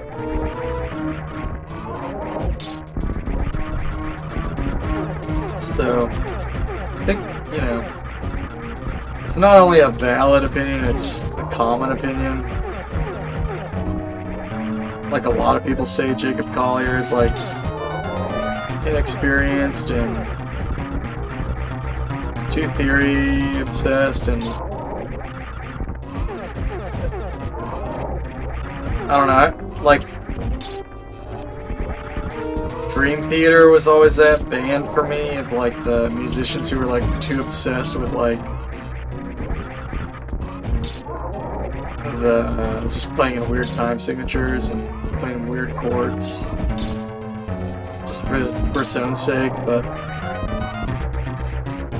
even then, it's like they end up coming out with some cool music. I mean,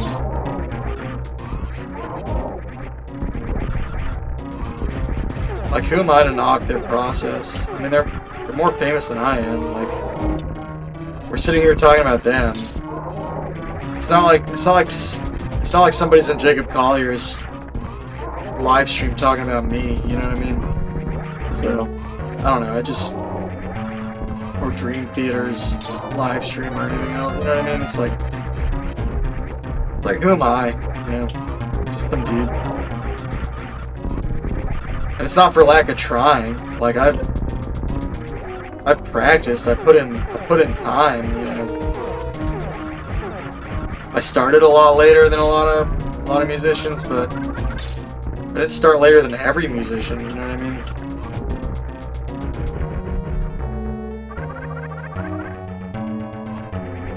So.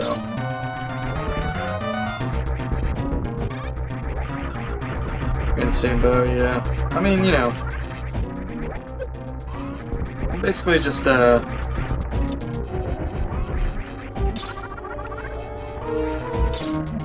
mediocre musician myself. Like, I could sit here and talk shit about Jacob Collier and whoever else, whatever big pop star or trendy Instagram musician or whatever, but it's not gonna change anything.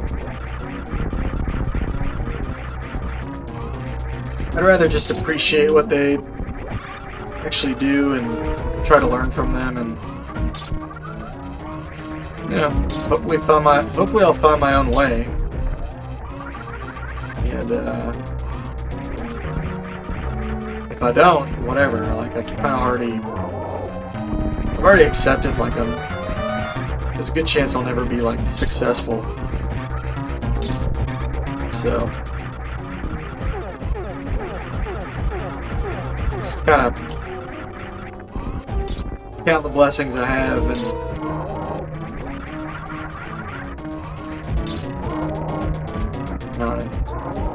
that's all I can do. Come on, dude, die, please. Hey, Lex, what's up?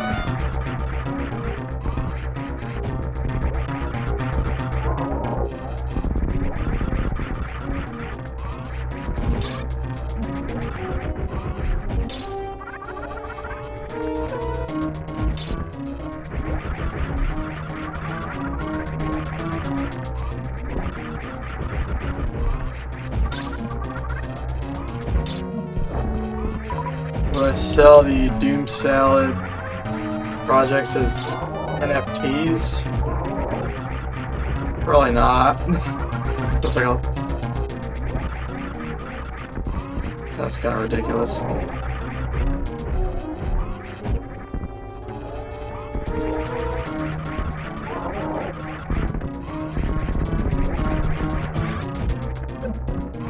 So when he does this attack, you have to like kill all these orbs. He's like immune until you kill these orbs.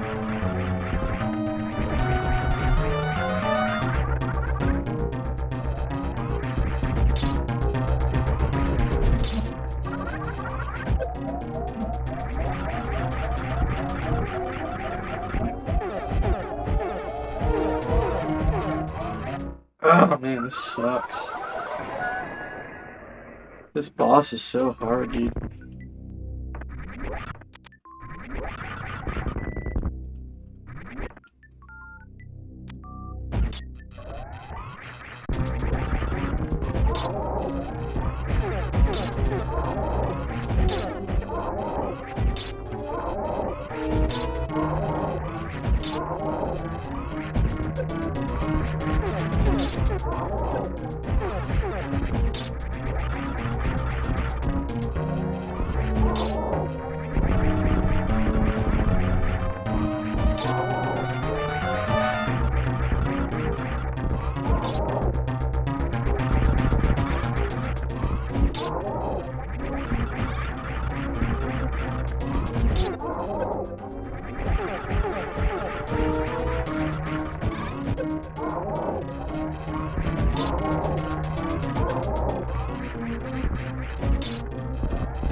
Yeah, like honestly, like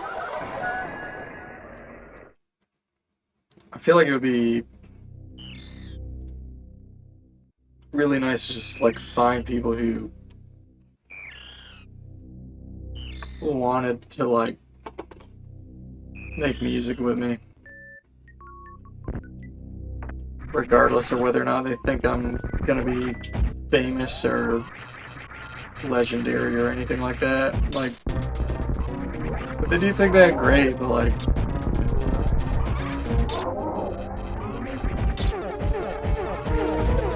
I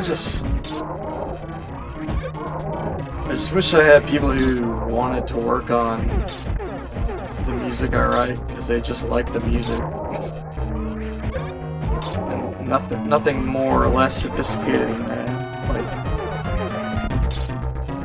that would be my dream. It's such a simple thing, but like, I've never found that. It's just like finding a romantic partner, you know what I mean? It's like who wants to actually be with you just because you're you know what I mean? That's all I really want, you know? That's all I want from anybody. I just want to be accepted and appreciated for who I am. Felix, I've gone outside a lot, dude. I'm not a kid, dude. I've gone out. I've done the whole thing. Find groups in the related subject. Dude, I'm a microtonalist, man. They're not like just out in bars, man. And even before I was a microtonalist, I was out and about. I was in my scenes and stuff. Like, you got a Loki? Yes, thanks, dude. Thanks for the nothing advice, man. It's just annoying. You think I haven't gone out, dude. You don't know what you're talking about. You gotta locate them smiley face. Dude, you don't know what you're talking about. You have no idea, like, all the stupid messages I've sent to, like, a million random people, all the ads I put up. You have no idea what I've done, dude. You just assume from nothing that, like, you just have no idea what you're talking about. But thanks.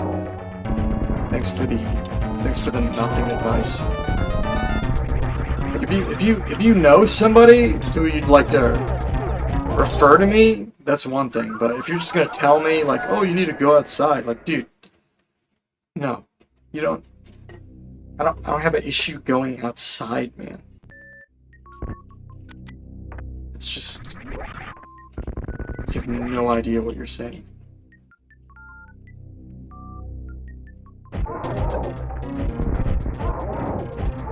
Have people here every night enjoying your stuff, making suggestions because they're... Yeah, that's right, and that's why I keep doing this, Mr. Leaky, because since I started doing this stream, this is the first time in my whole musical life where I'm literally just focusing on what I'm interested in, and people can show up if they're also interested, and if they're not, they can just leave. And that's what keeps me doing this, because it's what I wanted. Like, I don't know. I'm tired of, like, catering to what everybody else wants to do. It's nice to just, like, focus on what I'm interested in, and then, like, if people want to be a part of it, they can. And if they don't, they don't have to, you know what I mean? And then you see who shows up and who doesn't. And it's really nice that anyone shows up. Like, I don't expect anyone to show up. Like, Mr. Leaky, I don't expect you to come to every stream. I don't expect that from anybody. And the fact that anyone shows up at all, like, I just love that, because, you know, like, tonight I'm playing this stupid video game, but normally I'm just focusing on some music I'm interested in. Dude, Elex, like, I hear what you're saying, but this is just, like, canned, like, nonsense. Just, you have no clue what I've done. You have no idea. Dude, Elex, I'm a teacher for a living, man. You literally don't know what you're talking about, man. You just don't know what you're talking about. You think I haven't put myself out there or stretched my boundaries or something? Like, I have. Like, it's just annoying to get advised to do things that you've already done, and they've done them over and over and over again, and they just don't work. And, like, you're just saying this because this is what people say, because you don't have a lived experience of what I'm actually going through, and you don't really understand what my musical journey has been like. You don't understand how like vast the rejection goes, man. It's just, you just have no clue, man. You have no clue. You don't know what my successes are. You don't know what my failures are. You just see a guy sitting in his room streaming, and you just assume he doesn't do anything. It's just not the case. Like, I started streaming very recently, and before I did this, I did a lot of other stuff, man. I did a lot of other stuff. So, I appreciate the well wishes and all that, but, like, you don't know what the problem, you don't know what my problem is, and you don't know how to solve it. And going outside is not a solution. I've been outside, man. Actually, I've had way more. I've had way more improvement just sitting in my room doing what I want. Like, honestly, like, the stream seems more promising than anything I've done leaving my house, man. Because this is the only time I've ever done anything where, like, people are actually interested in what I'm doing, instead of, like, wanting me to conform to what they want to do, or wanting me to compromise. Like, this is the first time in my life where it's like, I can just basically do what I want. I mean, people do suggest things to me, and I do them a lot of the time, but, you know, I never really have to. And sometimes I'm just working on my own song or whatever. And people will still just hang out. Even if it's just like 3 people, it's like they're just hanging out to see me do what I want to do. That's way more satisfying than anything else. I don't know what to say, man. I don't know what to say. Like, I've been out. I've been to all the bars. I've mingled with all the scenesters. I've written all the stupid emails to all the stupid club owners, and I've hit up all the drummers to jam with me, and this and that, and all the other things, dude. I've auditioned drummers. I actually have had bands formed. They just never last, man. They never last. They always end up wanting to do something else. It's just fucking ridiculous, man. You don't know. You don't know. You just don't know, dude. I appreciate, I know you have good intentions, but it's just annoying. It's just annoying to me to hear, like, really canned, like, advice that has nothing to do with anything. Like, if someone wants to say, hey man, I'm a drummer, I think what you're doing is sick, I'd love to collaborate with you, that would be productive. You know what I mean? Potentially. I mean, maybe they're not actually sick. Like, if somebody said, like, oh, dude, I know somebody who's interested in putting you on their label, or something like that. Like, that would be productive. Like, I don't need to hear, like, oh, go outside, oh, write an email. Like, dude, I already know, man. I already know. I already do all that. I'm sick of that. Band of Geniuses has your bag and provides incredible respects. That's right. We have the Band of Geniuses. That's, you know, good a band as any, I guess. I'm sick of this stupid fight, man. I'm not getting anywhere. How long have I been streaming? Well, let's see. It's been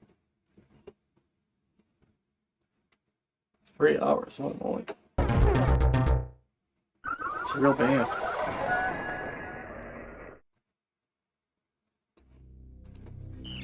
Awesome for doing what I want for as long as I have you respect that. I mean, dude, I don't really know what that means. Doing what I want? Like, what do you think I want?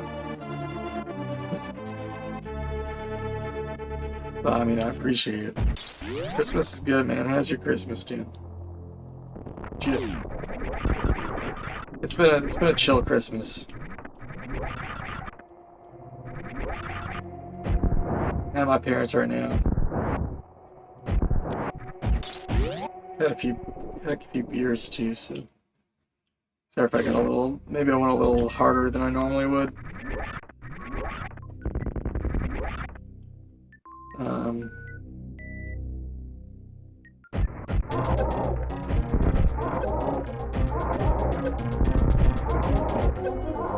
The family. Oh, I'm sorry to hear that, dude. Yeah. Now, like, so Elex, my parents are moving, and I'm in my hometown, and like, I normally meet up with my old friends, like 20-year-old friends, like every time around Christmas, and it's like my last night to hang out with them because one of them lives in LA. He's leaving tomorrow. Like, next year, I'm not coming to Savannah because my parents are going to be in a different town, and I don't know, I'm just like getting, like, it's like another step removed from where I grew up, and it's kind of like, it's like getting distance from my friends in that way. Like, I mean, I can obviously still see them and stuff here and there, but just like losing that tradition and all that, it's kind of bumming me out, honestly. And we were drinking earlier and all that, so not like trashed or anything, but definitely had a few beers. And also like my aunt was like saying some weird stuff to me when she was here. Kind of just bummed me out, dude.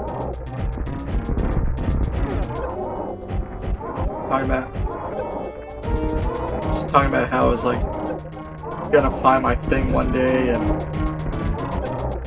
she wanted me to really blossom and like get out there more. Kind of like, sort of reminds me of what you're saying right now. I think that's why it's bugging me so much. It's like, dude, I've already been out there, man. Nobody cares. It's like when you go out there and like nobody wants anything to do with you, it's like, what does it matter? You know what I mean?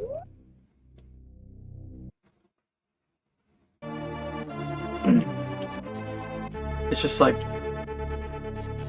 it's one thing when you like don't really try and nothing works out, but like when you really try and nothing works out, it's just like a different flavor.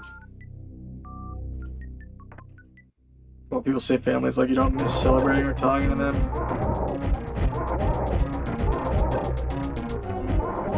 It's like, you know, it's a mixed bag, you know. She's, honestly, that particular aunt, she's usually really cool, and she's usually kind of drunk, and like, honestly, we don't even talk that much. It was just sort of weird. And, sort of like out of the blue, out of nowhere. And, I don't know, it just threw me off. It just, like, annoyed me. I just felt like the subtext was just that she's disappointed in me, basically. Like, she doesn't think I'm where I should be or something. And it's, you know, part of me is like, it's none of your business. Like, you're just my aunt. Like, I appreciate the well wishes, but part of me felt just, like, judged.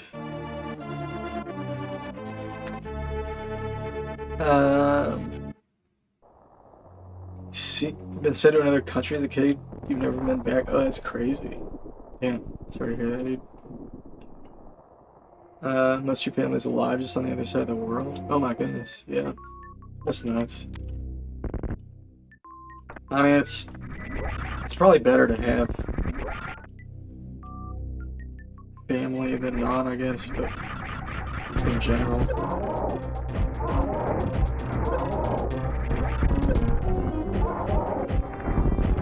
It's not always like positive, you know?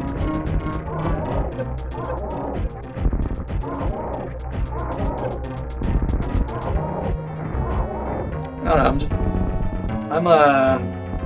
I'm at that age where it's like all my relatives think I should be like married and have some kids already, you know? I've had like long-term girlfriends in the past, and like I ended up breaking up with all of them, or they broke up with me, or whatever. And I've been single for a long time now. Like, honestly, it's like, I mean, nobody's interested in me anyway. Not like I haven't put myself out there, but not like had any luck in that department. And I've just sort of given up. Not really. I mean, you know, you're optimistic at first, but then months turn into years, turn into more years. It's like, at a certain point, you just gotta, you know, accept it for what it is. Like, girls just really don't like me, so I don't really know why. It's not really my fault either. They just don't. It's not because I don't like them, because I do. I mean, they're fine. I mean, it obviously depends on the person, but I don't have a problem with women or anything like that. I just don't, you know, I don't connect with that many people in general, and then it's even harder when it comes to like romantic prospects and stuff like that. And yeah, I don't know. It's like I've never been socially gifted by any means. Like the only thing right now that really gives me any hope is this stupid stream, honestly. The band is so excited to collaborate and offers fantastic support. Yeah, it's because of shit like that. Like I like that. I like doing this stream and having Mr. Leaky call me an esoteric genius, and I like people coming in and asking me to play with scales, and it's a humble thing. Like, it's not a huge stream or anything. I don't make any money from it, but it's like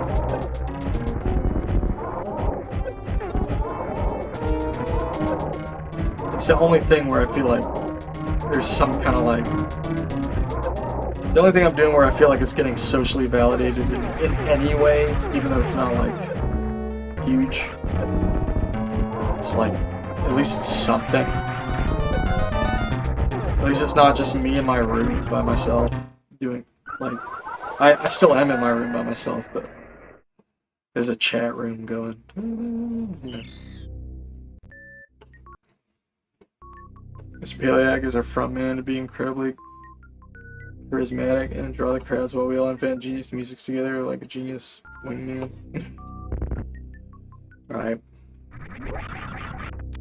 Yeah, that's the other thing. I'm too egotistical to let somebody else front my project.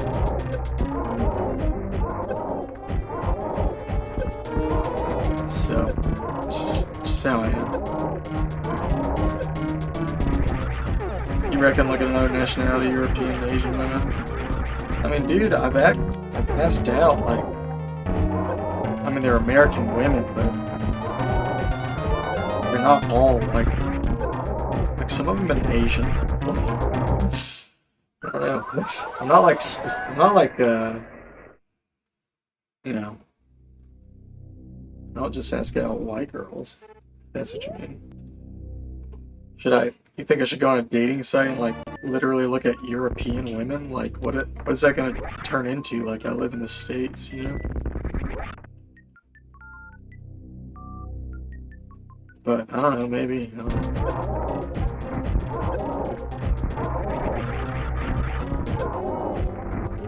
Import someone? I don't know, dude. I don't have money, you know what I mean? Can't like pay for somebody. Yeah, well, you got the get well suit, Neelix. Sorry.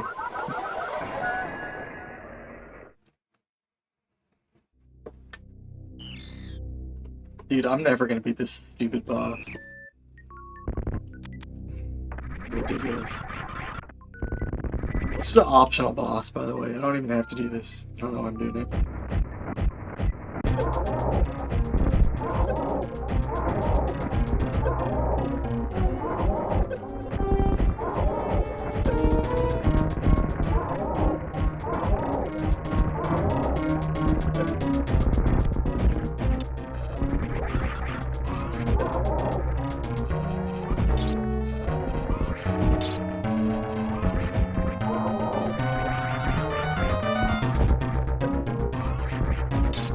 Blinded by rage, just the incredible bandmates offering support.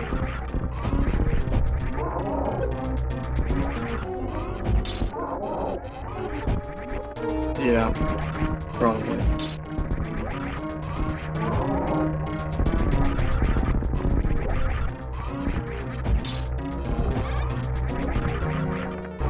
I mean, you know, a lot of my problems are brought on by my personality, I'm sure. I just, you know. What do you do about that, you know? Always just gonna be me. But, you know, definitely like, I think for like a band and all that, definitely my ego gets in the way, and I'm a very jealous person, and I like to be in control, and I'm not a great collaborator, to be honest. A lot better just doing my own thing. Like, my ideal band situation would just be a bunch of people who like genuinely like what I'm doing and just want to enhance it. But I've never found that, and I don't know that I ever will. But that's what I want. Like, I would love a group of musicians who are just, they're into what I'm doing. Not because I'm paying them money, because I don't have any money to pay them. But if I did, you know, that'd be fine, I guess. You know, they were just into what I was doing. Just wanted to make it sound better. Just make it a fuller thing. Give it a rhythm section and, you know, help arrange it. That would be ideal. Like, that would be my thing. And, but yeah. Every time I'm in a band, they always want to, like, turn it into a real band and make everybody's opinion matter and all that. It's not that I don't think their opinions matter, I do. It's just, I get annoyed.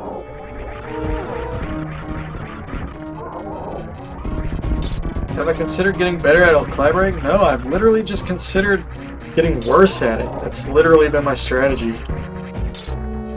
Because I am good at collaborating. I'm not bad at collaborating. I just don't like sharing writing credits. I don't like compromising at every turn.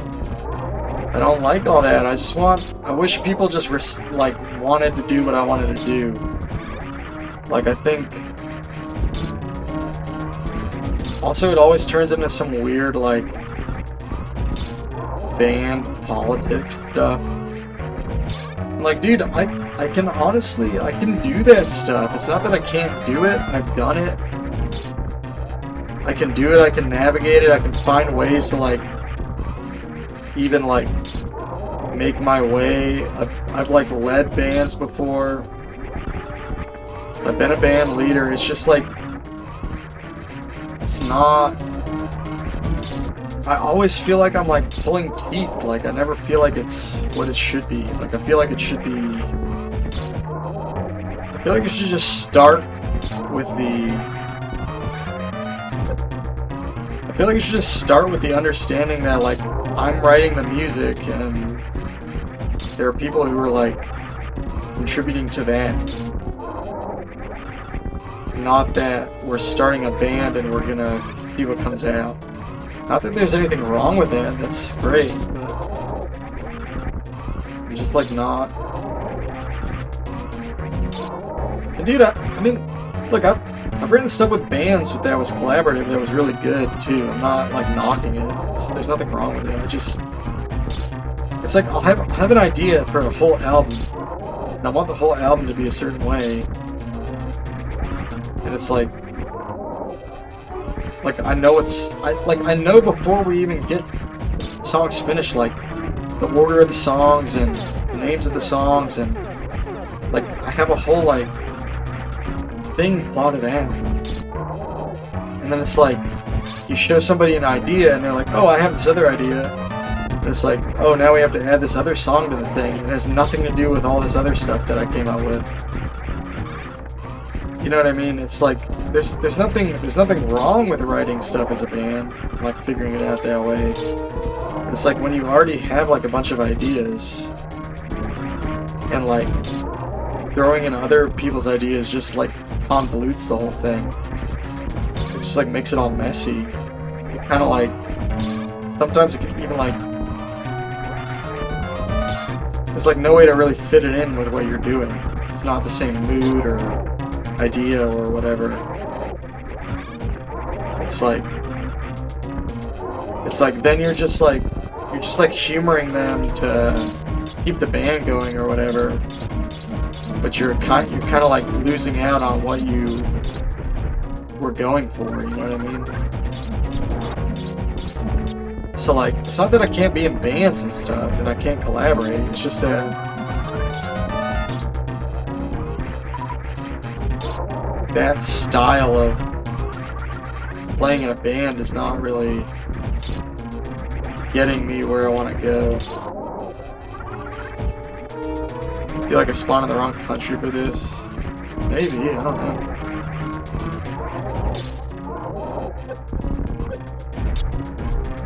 You understand what I'm saying?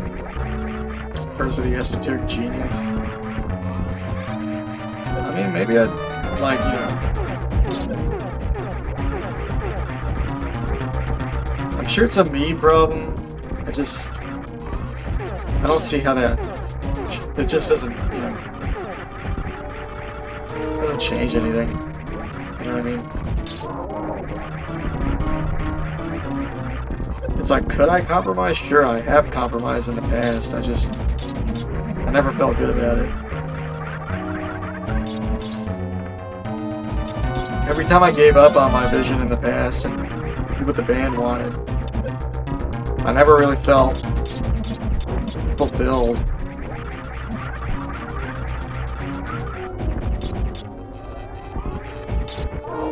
And like, in a weird way, even though my music doesn't go as far when I'm on my own, I do feel like better about it being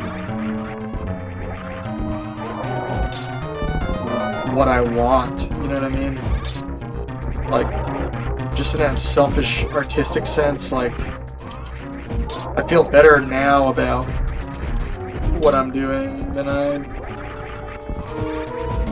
ever have. Just because it's, you know, it's just a more...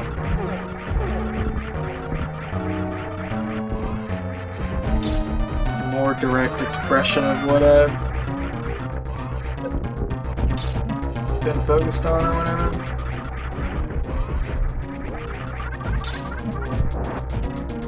People are more important than music, and good music comes from good relationships, etc. Basically, nothing to do with music, but ultimately results in better art. I don't know. I don't know that I agree with that. Like, honestly, dude, like, I think of, like, people like Van Gogh, like, I think of, like, artists in other media, and how, like, they never have to deal with this, like, this kind of shit. Like, it's not like, would you tell Emily Dickinson she should, like, have a good relationship with so-and-so? Like, no, that would be fucking absurd. Like, you wouldn't tell a poet or a painter that they should, like, you know what I mean? You wouldn't tell them about their relationships, you would just tell them to make their art. Like, that's how I feel. I relate more with people like that, honestly. Maybe it's pretentious and egotistical and misguided, but that's just how I am. Like, I don't know. I can't, like, be what I'm not, you know what I mean? I don't really want to. I spent so many years trying to be something I'm not. It's just like, I'm not saying this because I'm, like, fighting some urge to collaborate or something. I'm saying it because I spent years collaborating and, like, never found the satisfaction that I was looking for.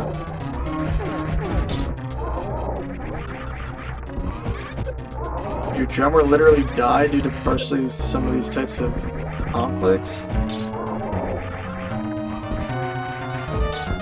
How did you... Did he have like a stroke or something?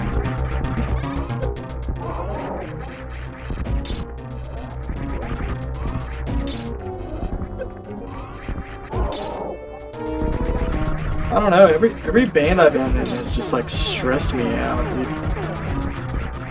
Like every band, like I felt like taxed my mental health more than not being in the band did. Like I know I sound like super depressed and all that, but like when I was in a band, I didn't sound like less depressed. I was just as depressed, and I was more stressed out.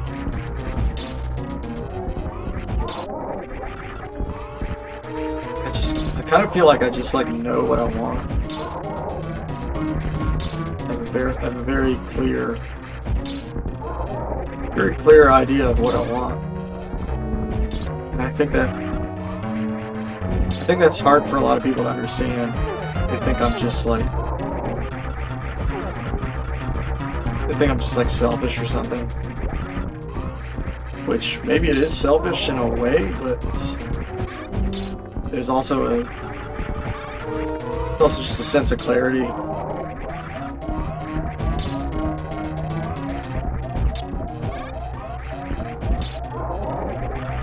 Everyone has it clear? No, it's not really that. I don't think so, dude. I really don't, because when I was younger, I don't think I did.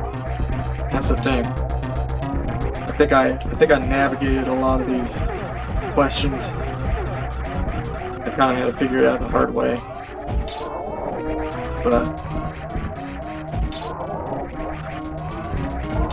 I didn't know what I wanted nearly to the extent that I do now 10 years ago. And that's just the fact. Like, honestly, like, when I was back in those practice rooms, just like slaving away at the piano, like, I couldn't, like, if you asked me, like, what does it look like, where's this going? I couldn't have told you. Like, I knew I wanted to do music, and I knew I wanted to compose, but, like, I didn't know what the sound was like. I didn't know what the instrumentation was. I didn't know. I just didn't know. I was just practicing piano, that was it. And I started writing stuff, but I didn't even know exactly what the kind of stuff I wanted to write was. Like, I wrote some instrumental stuff, but like I kept struggling with like the form and all this. Like 6 or 7 years ago, I guess, I started writing more. I kind of started doing what I think is like saying what I have to say, I guess. But it took a lot of just like this meandering kind of figuring it out. I just spent so much time just like figuring things out. And you know, now I have a long list of songs that I want to finish, and I know the songs. I have the songs. And then you know, I'm still writing a lot more music, but like I'm not like trying to figure out how to form everything out. There's a lot of stuff I'm still trying to figure out, obviously. Like I'm learning this microtonal stuff, and I'm learning like electronic music and all this other stuff. I mean, I'm not saying like my journey's over or anything like that, but even though I'm figuring out all this new stuff, I have a ton of old stuff that I just like, it just needs to get finished, and I know exactly how to finish it. Like if you gave me the right group of people, we could finish it. But I have yet to find that group of people. And like 10 years ago, that was not the case. Sure, I had a couple pieces I had written, but I was pretty clueless about how it would get arranged. I was pretty clueless about instrumentation, and I only had so many songs. I didn't have like a lot of fully fleshed out material. I just had just drips and drabs. I had a couple fleshed out things that were nice, but for the most part, I just had like little ideas here and there. And look, when you have a bunch of just like little ideas here and there, that's when it's good to like get with other people who are in the same boat as you and go, hey, does your riff complement my riff? You know what I mean? That's when it's great to like have a band and go and collaborate. And that's when I did a lot of that stuff. Like, I have tons of collaborative music, not tons, but I have quite a bit of collaborative music online. That's already up. We already finished it. It's recorded. We wrote it. It's out there. And, that's not really what I'm trying to do right now. I'm trying to do the stuff I kind of have figured out, And, like, I know a lot of people that,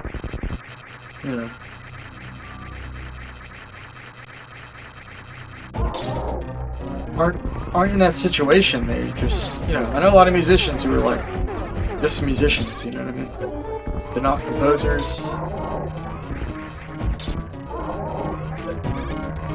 Like, there's people play different roles, People have different styles of doing things. I think I know what my style is. I just have yet to find my people that are gonna really compliment me in the way I want. And like,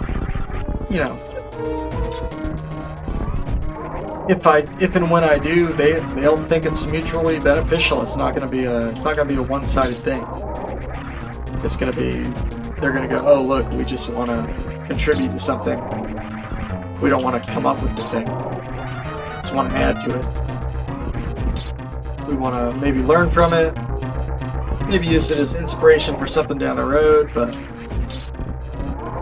we don't want to change it in a fundamental way. We just want to enhance it. We want to take what's there and make it better. Those are the people I'm looking for.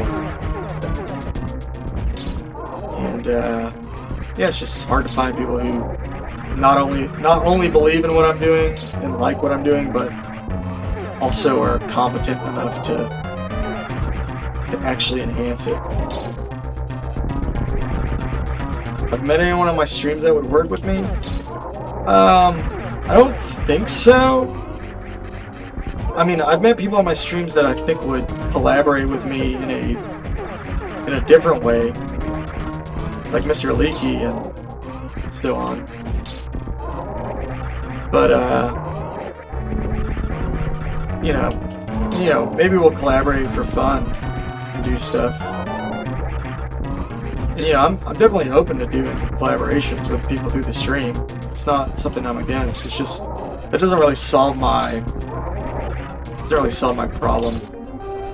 Like, I'm still gonna have my problem.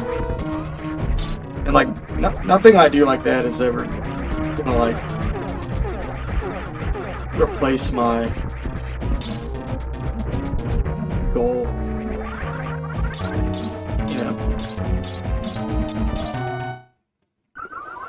But I think it's possible to find people who would support what I'm doing. I think I have a better chance of finding collaborators through my stream than anything else, honestly. Also, like, I'm gonna start streaming piano stuff. I'm gonna start performing my songs and all that on the stream, so that'll be really a thing. Where the potential of that kind of opens up. Sorry for your outburst. It's all good, dude. You play the drum? Hell yeah.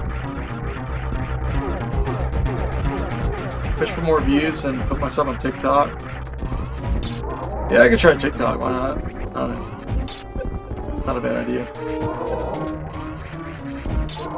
I've yet to make a TikTok account.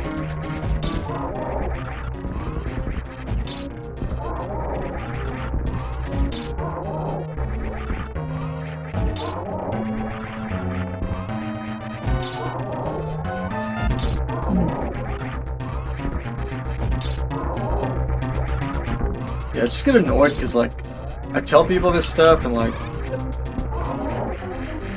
everybody just argues with me. It's just funny. It's like they think, it's like you'll talk to somebody.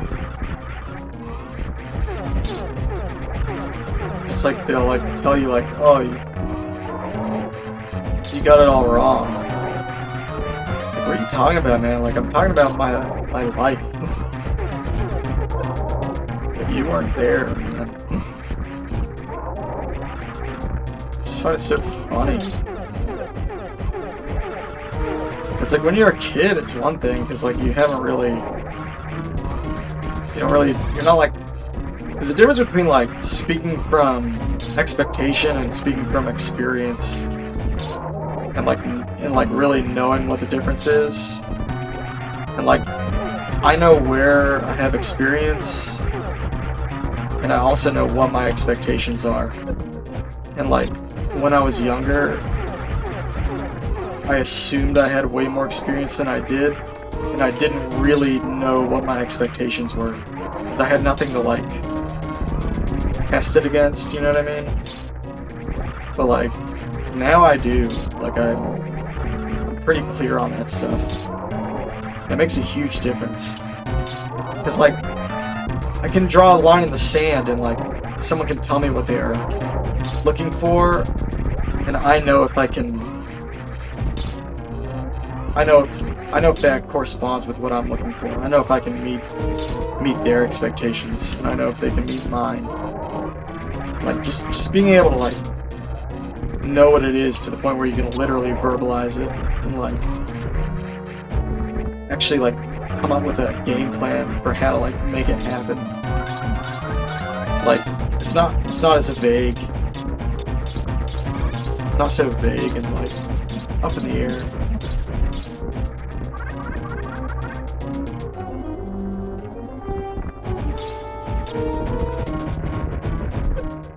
Slightly younger, there may be a life-changing experience that really reframe your priorities.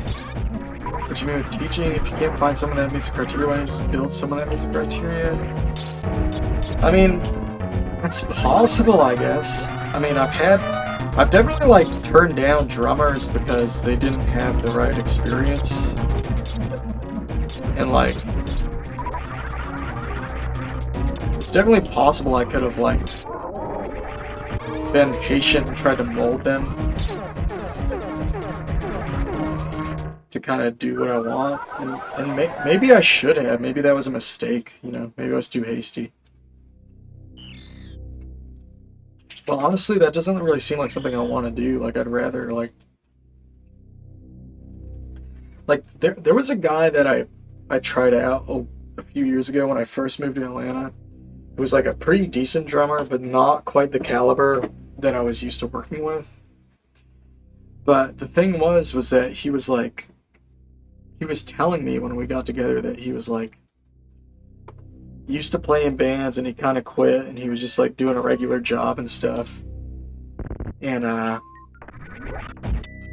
he kind of seemed like he wanted something to get him going. Like, he kind of seemed like he wanted me to want to work with him, and that would kind of motivate him to get back into it. But, like, I didn't see that as a plus. Like, I didn't see that as, like, oh, here's a guy I can mold, and he'll depend on me for motivation, and I'll, like, hope he'll, like, pan out in the long run. Like, I didn't see it that way at all. I saw him as a guy who was, like, not really that into music. He was only into it if all the circumstances worked out, and I thought, well, that's too much pressure on me to, like, keep him interested. Like, I don't really care if he's interested. Like, it's not that I don't care. I care if he's interested, but I don't care to interest him. You know what I mean? Like, I want him to be interested because he's interested in music, because I'm interested in music. I don't need someone, like, to remind me of why I should be interested. I don't need someone to need me so that I feel like I'm needed in music. Like, I feel completely unnecessary in music. I still do it. You know what I mean? It's like, I want people who have a similar mindset to me, just in terms of their, like, kind of unwavering dedication to the craft. And, I don't know, that's just how I looked at it. But, like, I don't know, I guess in an alternate universe, I said, look, man, let's do this. You can be my drummer. And maybe over time, he, like, became really good and became what I wanted.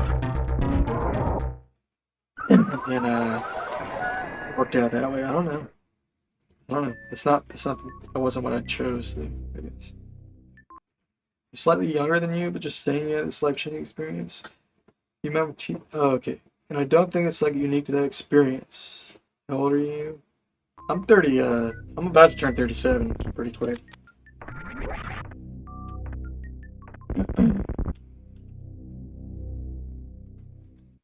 Like, I'm not that old, but I've been a musician for, 22 years, which not that long in the grand scheme of things, but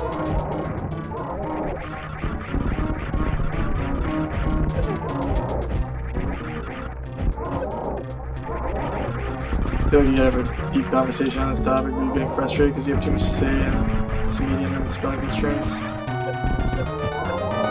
It's all good, you know.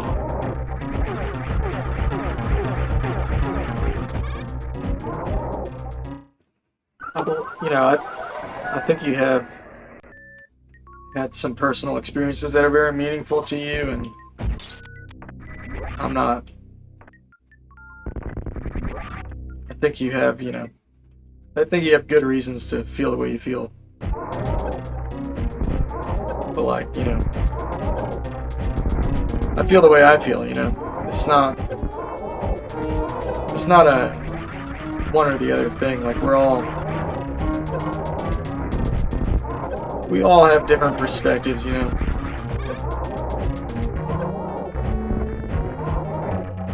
dude, it's hard with music because, everybody cares. That's the thing. Like, I've worked with a lot of people, and, like, dude, I've broken up so many bands, and, like, I've been kicked out of bands too, and it's always rough, Like, because everybody cares. Like, everybody wants their music to work out, regardless of how that comes about. Like, they want it to happen. And, especially when you're, like, good friends with the people you're playing with, which most of the bands I've played with, most of the collaborations that I've done have been with people that I'm friends with these people. Like, we like to hang out, and we relate to each other, and we know a lot of the same people, and it's really tough to, like, break up a band like that. And I've done it, like, several times, It's never easy because you kind of drive a wedge between yourself and your friends, and it can be really hard to navigate that.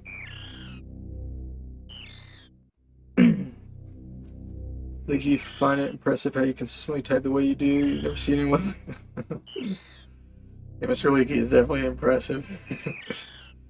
Get to the point where another musician will follow you unwaveringly. You really have to earn it. I'm not saying you don't deserve that type of respect, but it's always give and take. Maybe you'll get annoyed because advice or whatever. No, that's not annoying to me. That doesn't annoy me. I mean, I believe that you do have to earn it, but at the same time, it's like how do you earn it? You know what I mean? Like, people expect different things. Like, do you earn it by putting out music that they respect? That's what I want to do. Or do you earn it by, like, playing these weird games and, like, putting up with people's shit? Because that's normally what people want you to do. They want you to, like, prove that you're gonna, like, put up with their fucking whatever, dude. And, like, it's fine. I will put up with their shit if I respect them enough. But, like, it's gotta go both ways, And, like, the thing is, it's gotta be, like, I'm not just trying to, like, play weird power games with people. Like we have to be unified by the music. It's gotta be at the core of it. Like, they don't have to believe in what I'm doing as much as I do. Like, that's kind of ridiculous, but they should at least, like, want to do it enough to do it, you know what I mean? To not have to, it shouldn't be like pulling teeth, man. Like simple shit shouldn't be like a fucking argument, you know what I mean?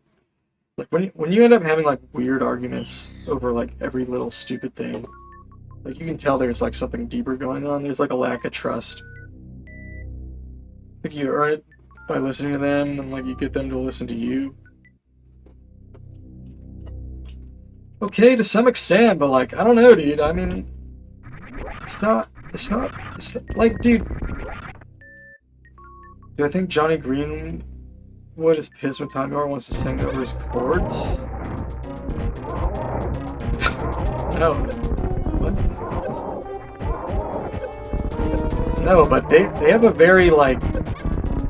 Here's the thing, like, they understand the structure of that band. Like, everyone in that band will tell you that Tom York is the principal songwriter, and more or less the leader of the band. They might not put it exactly like that, because they're all very, like, all very liberal and egalitarian minded.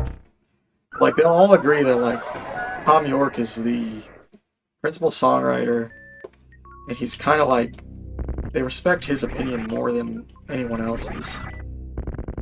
And Tom York and Johnny Greenwood have, like, a very, like, they know their dynamic. They have a very, like, mutually beneficial dynamic, and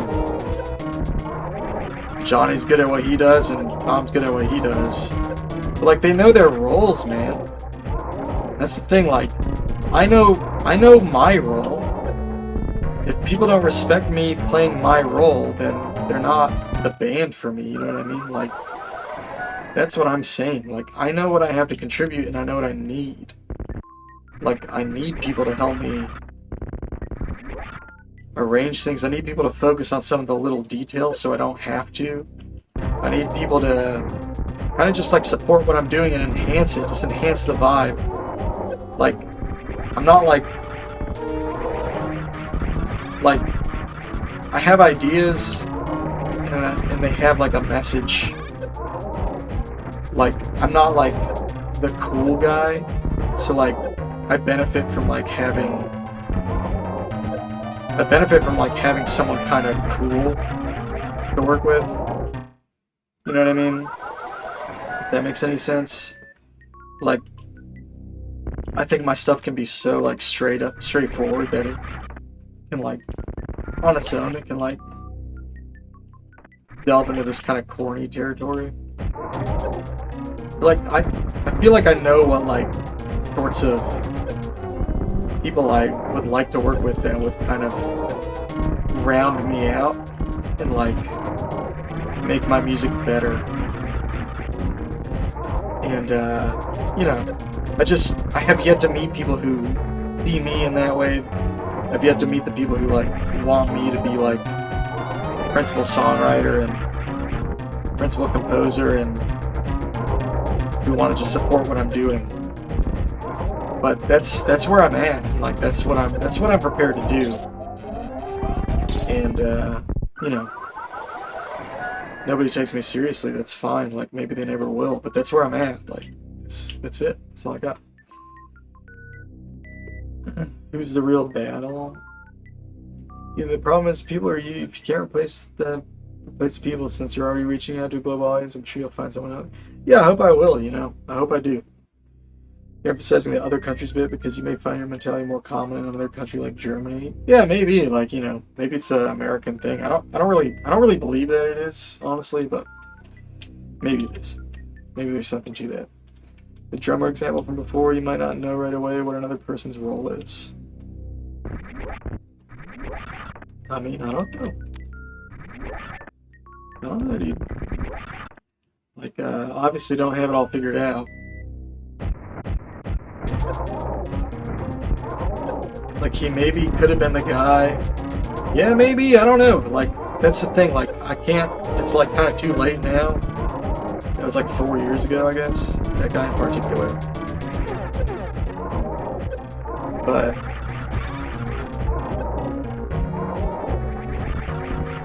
living in New Zealand, you go crazy, everything takes days, nothing matters. Dude, that's kind of how Savannah is, man. Where I grew up, where I'm at right now, people call it slow Vanna, because, like, everyone takes their time.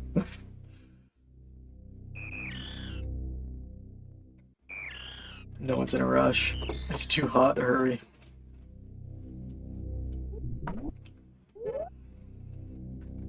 But, yeah. I'm sure New Zealand, it's, like, even worse. At least in Savannah, you're still in, like, the culture of America, where there's, like, some, like, we're all at least aware of, like, this, like, hyper-productive mindset.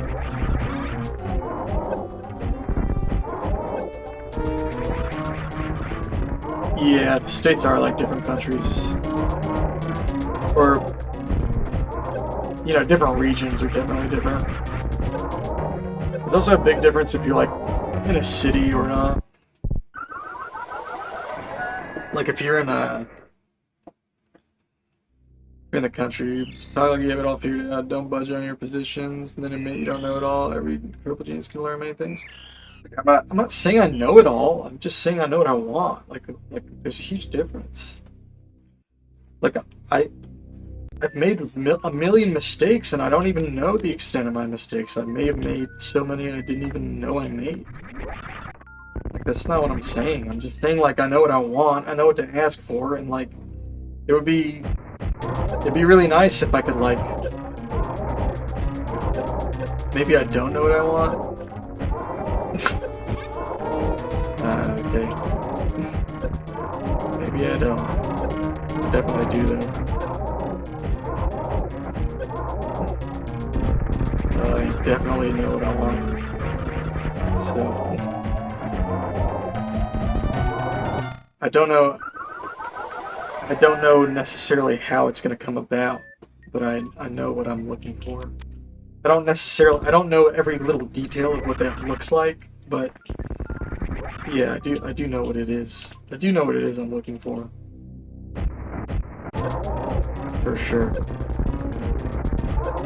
I'm not sure that I'm gonna get it. I'm pretty not very confident that I'm ever gonna achieve it, but I definitely know what I want. I definitely have goals in mind that I've had for a very long time now. A very long time. Okay, it's possible I don't. Whatever. It's still the same. Like, the same shit haunts me every day. Like, I don't know. I don't know what you want me to say. Maybe I don't know. Yes. Okay. Sure. Whatever. Maybe I don't.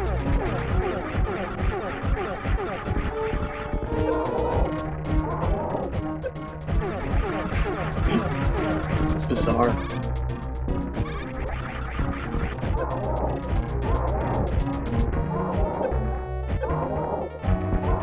Like, I know, you know, I know what troubles me day in and day out, you know what I mean? Everybody has their problems. I'm pretty well aware of, like,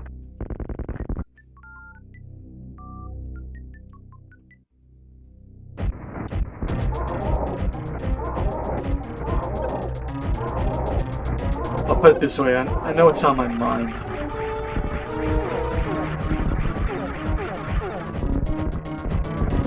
I'm sure it's possible I'm just, like, completely deluded, but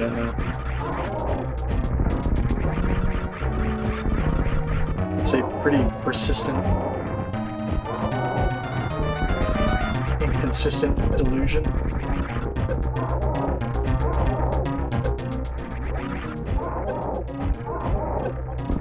And if that doesn't qualify as certainty, then nothing does. You know what I mean? That's, like, as good as it gets.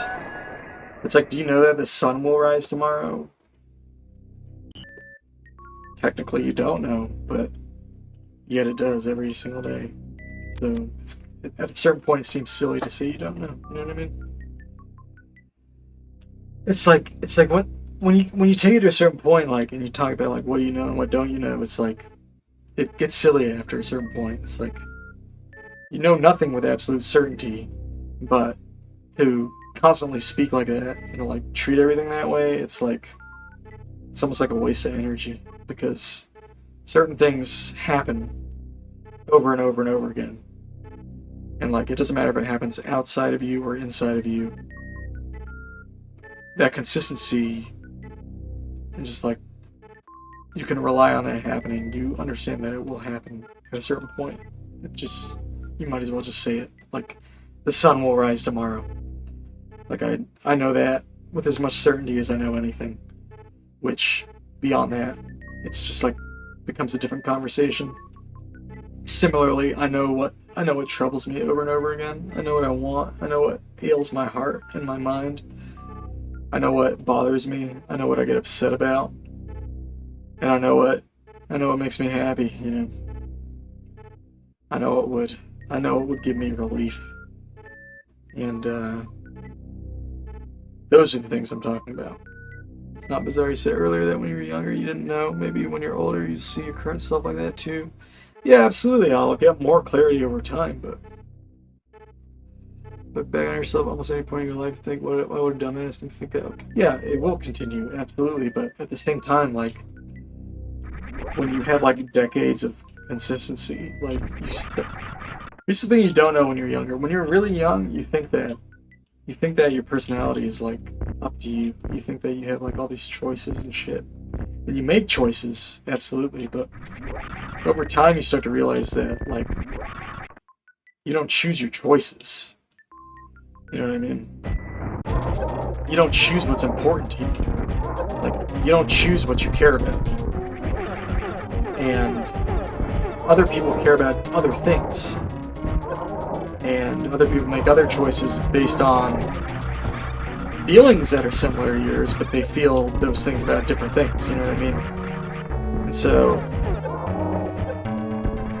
you realize over time, or at least I have, that, you know, you are who you are. Like, that's not really up to you. You make choices, but you don't choose your heart, you don't choose your mind, like, you don't choose your body. Like, you don't choose how other people see you and respond to you. Like, some people can act a certain way and get away with it, other people can't. Like, you don't know your limitations until you've kind of lived for a little bit, and you've kind of, like, pushed a little bit, you know what I mean? I'm not saying I've, like, pushed myself to the absolute limit or anything, but I've definitely, like, pushed. I've definitely, like, rubbed up against some limitations that are, like, hard to,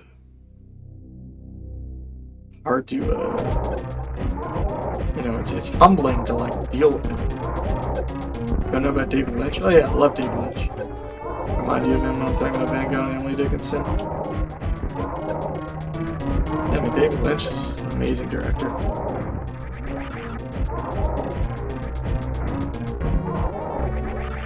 And very, you know, he's got a unique vision and he just does what he's got to do.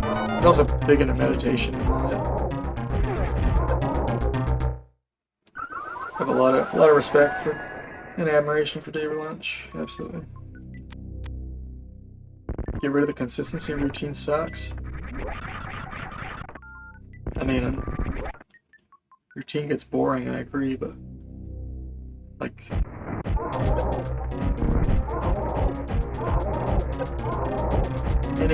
any craft requires some degree of discipline. And that requires some degree of routine.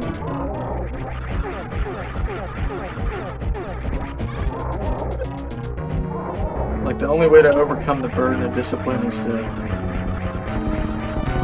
make it a routine.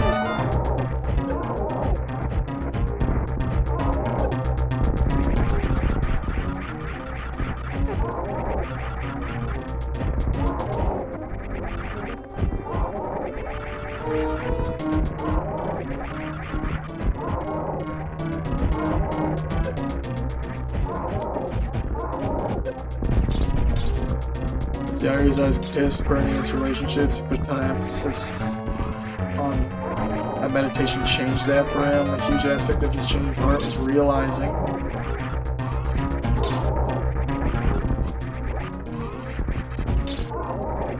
the importance of treating his hackers and collaborators well. He believes this serendipitously results in better art. Yeah, I don't think I've like mistreated my collaborators or anything. Really, I don't think that's the case for me.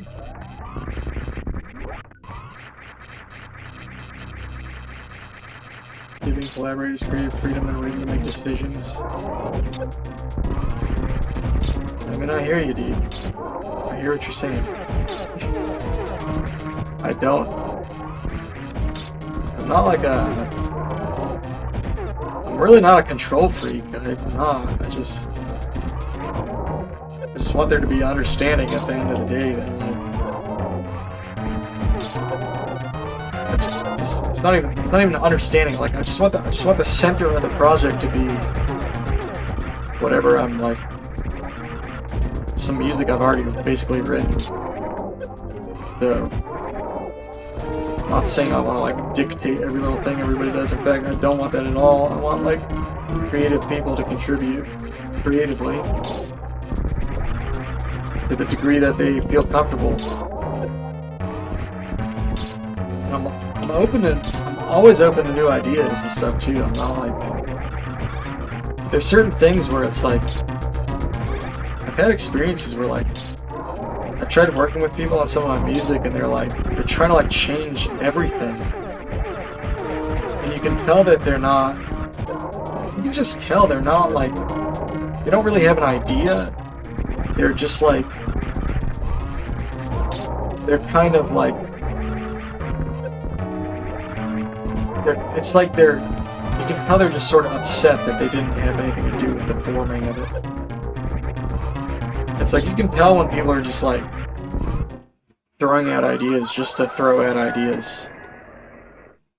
And when they're just like, when they have a real idea. Am I aware of the origins of B.O.B.? What's B.O.B.? I don't know what that is. Confirmed jail. You have an idea who are these people you want to meet then? I worked with a violinist years ago and like, I wrote this song and like, it's this riffy piano thing. And I just showed it to him.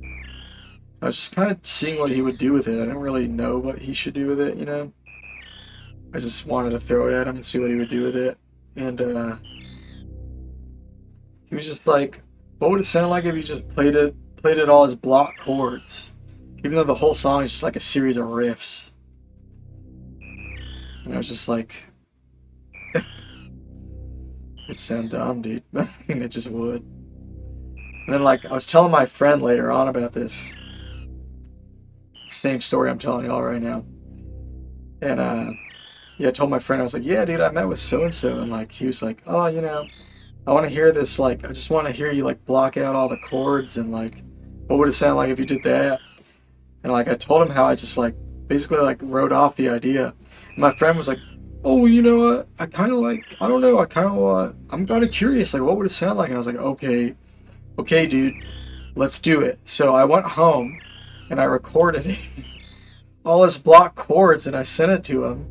And it just sounded dumb. Like, I already knew it would sound dumb. It was like against the whole idea. It was like against the fundamental idea. It was just like the opposite of what the idea actually was. It was like there was nothing interesting about the chords themselves. The interest was in the lines. It was in these lines. That was the whole point of the song. Like, I already understood that. And the whole reason that guy was even saying anything was just so he could just like insert himself in some way that had nothing to do with like how he was needed. Like, what I needed was for him to see if he could add something to it. Like, add something on top of it. And like, he wasn't okay with that. He wanted to just change the fundamental structure of what was already happening. And when I told my friend about it, he was just arguing for the sake of arguing. He didn't really have a good idea.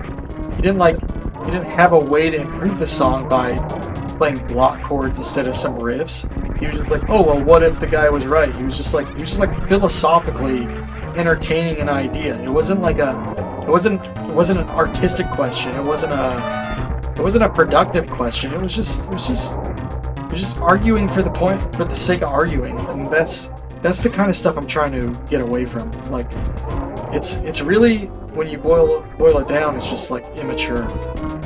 It's not anything. It's not anything I want to deal with. Like the violinist, like he was like, obviously, not just from this experience, but other stuff too. Like, he literally said to me, he's like, oh, well, I'm going to write all this stuff and it's going to be even better than anything you ever wrote. Like, he literally said something like that to me.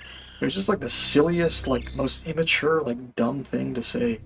And like, the guy's never written any music in his life, and he was just like jealous. Like, he was just upset because I was like in this position where I was like, hey, I have some music. I would like you to add to it. I know what the music is. And that disturbed him because it was so far from what he was doing. And he couldn't really do what I was doing, and he hadn't encountered that before because he was not like a part of that like creative music world because he plays violin. Did you make an honest effort to make the block chord idea as good as it could be? Did your friend or the other guy like it better after you recorded that way? No, it doesn't make me, that doesn't piss me off. Like, did I like go back and completely rewrite the song to make it block chords? No, I played the chords as blocks though. I played the block chords, dude. Like, what do you want? Like, this is what I'm saying. Like, you're saying like, you're asking me, did I completely rewrite the song and make a totally different good song? That's a completely different song? No, of course not. I already had the song. Like, that's the thing. When you have to dismiss the whole song, it's just a rejection of the idea in a fundamental way. Did I play the chords as blocks? Yeah, I absolutely did. I didn't like format a whole new song based on this idea of blocking the chords out. And I would never do that. That would be a complete waste of time. Like, I already had the song. Could we do a different song where we did block chords? Sure. That's not what I'm trying to do. Like, that's the thing. Like, this is what I'm saying. I'm not looking for someone to like sit in a room and go, hey, what if we do this? What if we do that? I've already done that. I've already sat in the room and said, okay, what if I do this? What if I do that? Blah, blah, blah. And like, dude, if you don't like it, that's fine. Like, we don't have to make a band. Like, we're not going to. Because we're obviously in disagreement about this. Like, that's what I'm looking for. I'm looking for people who are going to listen to what I'm saying and go, that makes sense. That's it. That's what I'm looking for. Like, am I crazy? Maybe, but that's it. Those are my people. Not the people that just argue with me.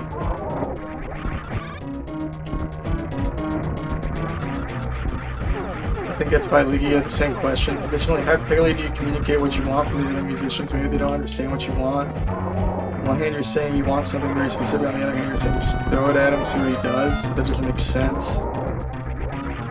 Well, kind of. I see what you're saying, but you're not getting what I'm saying. Like, I'm saying that I have a song, and it's formed out. And, like, for instance, with the violinist specifically, like, I have a song, it's formed out. I show them the song. What can you add to this song to make it better? Either you can come up with something, which is fine, or I can write a part for you. See what I mean? Those are the two options. If they can come up with something, that's great. I would like to hear what they come up with. I would like to use it. Hopefully it's something better than what I would come up with, because they know violin better than I do. But if they don't, I'm willing to even write a part for them. Which, when I tried out this violinist years ago, I wasn't quite at that point yet. I would have been willing to write out parts for him on the piano if he would have figured them out by ear. Like, now I could literally just notate a part, which I've done. I've even done that. I've just like written violin parts for violinists before. And it does make sense. You just don't understand what I'm saying. But I'm not trying you out for this band. Like, when I've worked with violinists, they've understood, like, I have this material. I'm trying to add violin to it. It's really not that complicated. It really isn't. Like, I feel like you're trying too hard to make it seem like I don't know what I'm talking about. But like you're not like in the room. Yeah, but you're looking for like a logical inconsistency when I'm just relating an experience, and when I talk about like varied experiences which occurred over I say one thing, I'm talking about my perspective now, and then I recount an experience from like years ago. You're just like looking for a logical inconsistency when like my opinion has changed between, like, that violinist I was talking about who was talking about the block chords. I met with that guy like 7 years ago. And like, dude, I've met with violinists since then. I've literally written out parts for them. It's not that I don't know what I'm looking for. Like, you're trying to like narrow this down like I'm confused about something. Like, I'm really not that confused about it. What I'm confused about is why people argue with me all the time.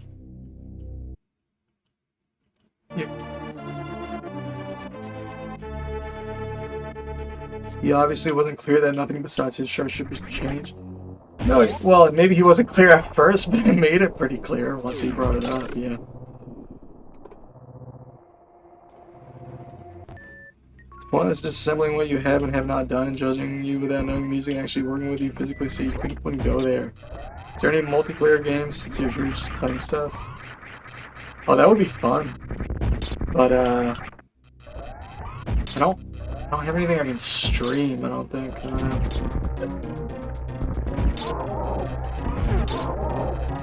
I've been stuck on the same boss forever. We should do multiplayer games, for sure. I'll probably sign off pretty soon, though.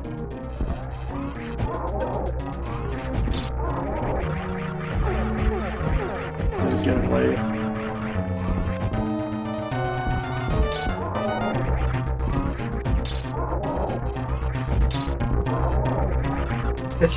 It's not that I want people to hear my idea and think that it's not that I want people to like agree with everything. Like, I just, you know, it's literally this, Mr. Leaky. It's like I have songs that are already written. I just want people to add to the songs that are already written. Like, I don't want them to like try to change my part. I'm not saying I'm not going to change my part, like I will change my part, but that's my business, you know? I want them to, you know, I want a drummer to come in and play some drums, I want the bassist to come in and play some bass, like, I don't want them to change the structure of the music, I don't want them to change the chords or the, you know, if they know a better chord here or there or whatever, fine, but as long as we're in agreement. You know, it's already like formed out. I just want them to fill it out and add parts. And like, if they have like an idea here or there to like make it better, like, that's fine. But like, I don't want somebody like being like, oh well, you have this riffy song, it's turning into a chord song. Oh, you have a singer-songwriter song, it's turning into an instrumental song. Like, I don't want people like gutting the form and like completely changing what I have just to feel like they're making a difference. Like, I want them to be okay with not being the songwriter and not being the composer. Like, they can write their own bits, obviously. But I want them to be content with like, dude, a drummer like changes, like a drummer like makes the feel of the song, you know what I mean? Like, they would be adding like so much to the music. Like, me without a drummer is like not that great, but me with a drummer is like, it's like 20 times better. So like, you know, I need a drummer to like really do what I'm trying to do. Like, my music needs drums. And yeah. Like, I don't have every... I've been writing drum parts lately because I can't find a drummer, but like, I would love for somebody to just like have ideas and be like, dude, what if we do this feel on this part or whatever, like, not changing the structure of the music, but like, you know, figuring out the nuances of the feel and stuff. Like, that's a huge thing, dude. That's a huge thing. Like, if someone was like happy doing that, and I have worked with a drummer who was happy doing that, who was creative. Like, I've had the drummer, but I haven't had the drummer and the bassist. You know what I mean? I haven't had the drummer and the bassist and the violinist. Blah blah blah. Like, only drips and drabs.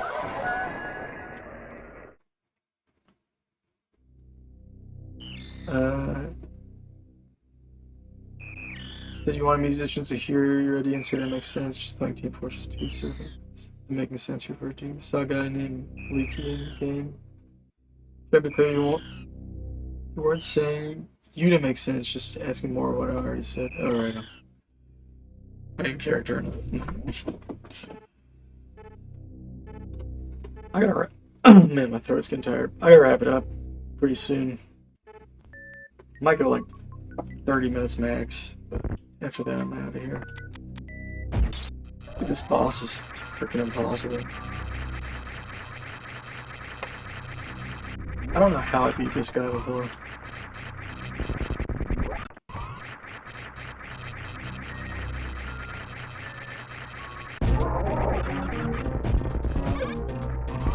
Yeah, this stream might be a dirty delete, because been a little tipsy. I like playing Metroid or ROM hacks, and I like doing like Iso Mario stuff, Super Mario World.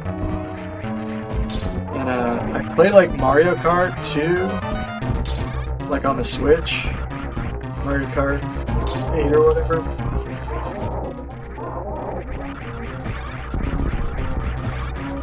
I should listen to the audio later, there's no way.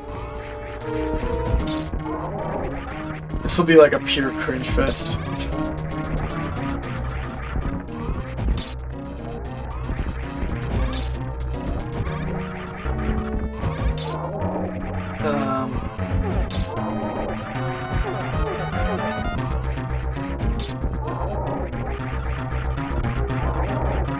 Even if I agree with myself, I'll learn something. Yeah, maybe. We'll see.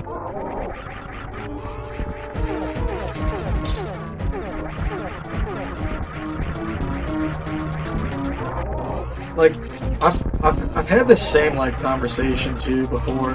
It's like not a new conversation.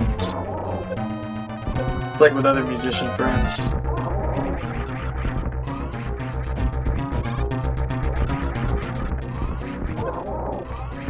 Even non-musicians too sometimes. Like I told a lot of the same stuff to like an ex-girlfriend, and she would always say like, well, who would want to be in a band like that? And I'm like, I don't know, dude. The right people, I guess. Like, I don't know. Maybe nobody. It's like there's like varying degrees of like collaboration and like give and take, and like in a musical ensemble, and like there's situations where like everyone just like does what the composer wants and nobody has a problem with it, and like people act like that's what I want when it's not what I want, and then they act like I'm wrong for wanting that even though other people have that. So it's like, so it just makes no sense to me, because like, first of all, I don't even want absolute control. I just want a certain amount of control. And then there are people who get absolute control and nobody argues about it. They're all like, oh, you know, that's the composer's wishes. We gotta abide by the composer's wishes. And they're like all into that. So it's like you act like what I'm looking for is like impossible, or is like demanding too much when it already exists in different contexts. Like, it's like people just say that say that I can't have that, like me personally. They don't see me having that, but I'm not even looking for like a situation of absolute control. Like I get misconstrued over and over again. It's like there's something about my delivery and my like my sense. There's like I have a certain sense of certainty when I speak, or something like that. Maybe that's not what it is, but like, because I don't really feel certain about much, but like when I do, like everybody just wants to argue with me. It's like they don't like seeing a guy like me having any kind of self-awareness or knowledge or confidence. They can't accept a guy like me having that, whatever that means. So whatever. It's just like a weird bias people have. I don't really know where it comes from. It's like my size or the shape of my face or the tone of my voice or something. Something about me just like rubs people the wrong way. It's something I have no control over. It's just like an accident. It's like most people with my attitude have a different like different personality. They have a different delivery, I guess.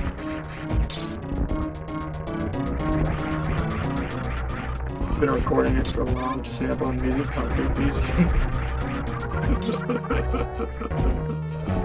Right.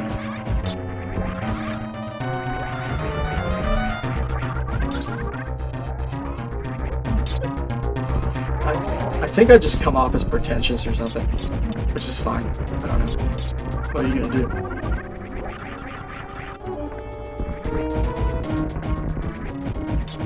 I'm not trying to be, but maybe I am.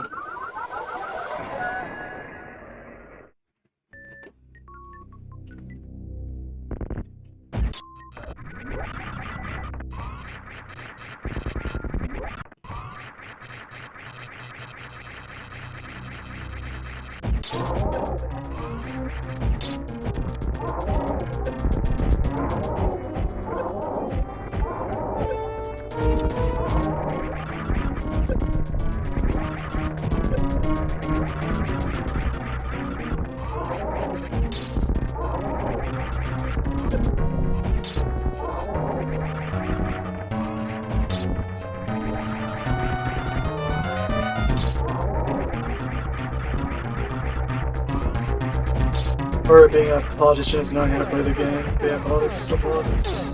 Alright. Fine. It's all interesting. Whatever. I'm not interested in that. I don't really care to do any of that. I've kind of done some of that. It's interesting when you're not doing it. It's not really interesting when you're doing it, it's just annoying.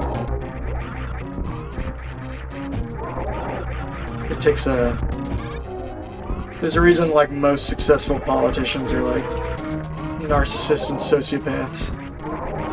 They don't really care about people.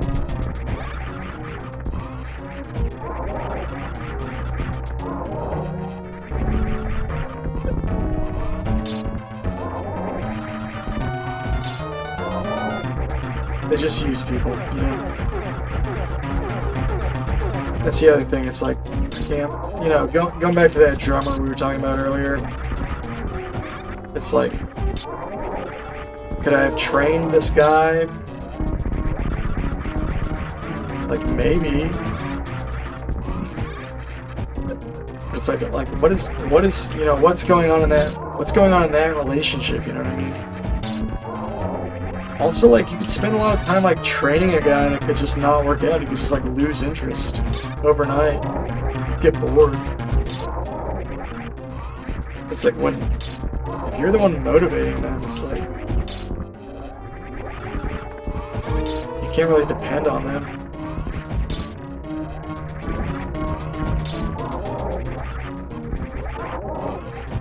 Like, I think, I do have some respect for, like, just the professional relationship of like, okay, I have some money, and I'm gonna pay you to do a certain job. And like, if I had money, I'd probably just go that route, because it would, you know, it would kind of, I don't know. I think it would solve a lot of these problems. Like, obviously, it's like better if people want to work with you regardless of whether or not they're getting paid, but as you get older, that gets less and less likely. Like, most musicians my age are more concerned about making money than pursuing passion projects. And if they do a passion project, they're probably like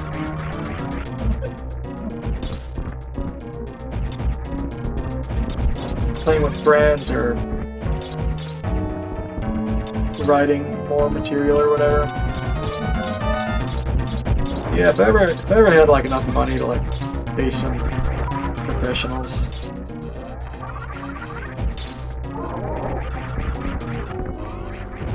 I'd probably just do that.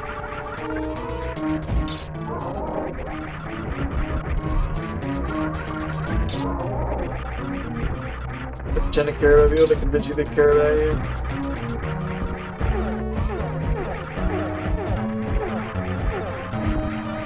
Yeah, I mean, you know.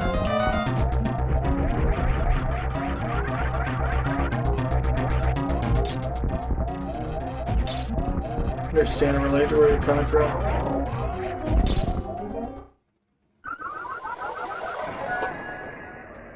Well, hell yeah.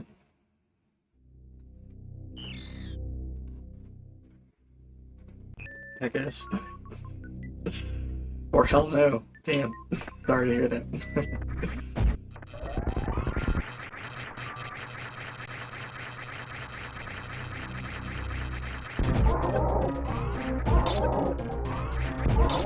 Yeah, like I used to do these open mics and stuff. And I did a ton of them in Atlanta. But it just never turned into anything. And like I did these jams and stuff too. It's just like the people at the jams like cared as much about like the shoes you were wearing, if not more, as they did about like your sound, and like you had to sound a certain particular way for them to even like you. Like they definitely had like a cool sound, don't get me wrong, like I loved the jams there, they were very inspiring, but like nobody really loved me there. They kind of just like, I went a lot, so they kind of just like accepted me or whatever. And there were a few people who were like, mostly just like other keyboardists, who were kind of like impressed by me.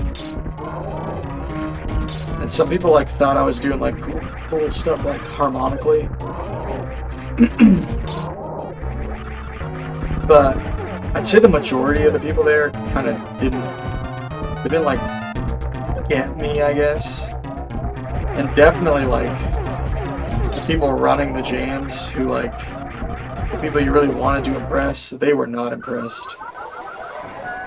They kind of tolerated me and sometimes were even just like annoyed by me. And I don't know, it was like either I could keep conforming to what they wanted, which would have just been like a whole tangent, which maybe I would have been able to play with some of those guys in the sort of context that they liked more. But like it wasn't helping me to do the kind of stuff I'm trying to do. Like I wasn't cool enough for them, or fashionable enough for them, or whatever, jazzy enough for them, or any of that stuff. And they hadn't really even heard my original music, and it probably would have just been worse if they did. They probably would have just thought I was a fucking cornball, so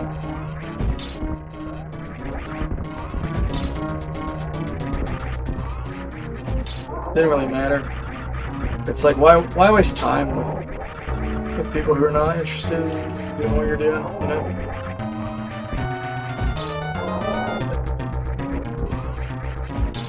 You choose the life of the esoteric genius and have made beautiful peace, and that's how you ascend to become the greatest genius of all time. Well, there you go.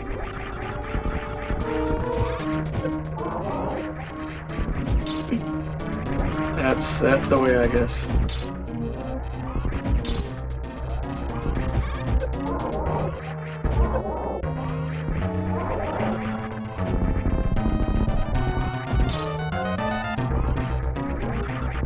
The oath anyone would choose. Yeah. The path anyone could choose.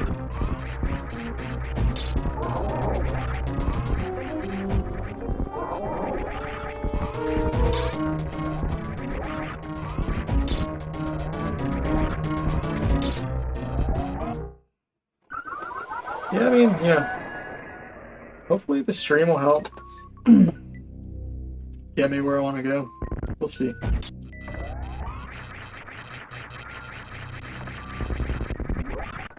I'm just gonna keep writing music, and I've just learned to like fill in the gaps on my own. Like I'm writing my own drums, programming my own drums, writing my own bass, programming my own bass, doing my own arrangements. I'm learning how to do all that now, so yeah, at least I'll have some finished songs that are like fully fleshed out with all the parts. They won't be like the best possible versions of those songs because they won't have real musicians on them. But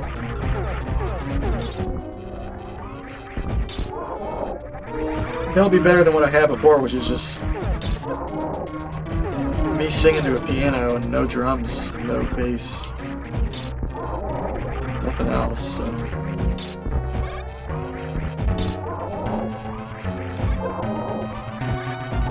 And I hope that people will hear what I'm cooking up and they'll go, damn, I could play drums on that and make it sound even better. And blah blah blah. I could play bass on that and make it sound even better. That would be sick. That's what that is what I want. That's exactly what I'm hoping will happen. And I'll send the bar owners this new music and they'll go, hey, play a show, blah blah blah. And my music will actually start going somewhere.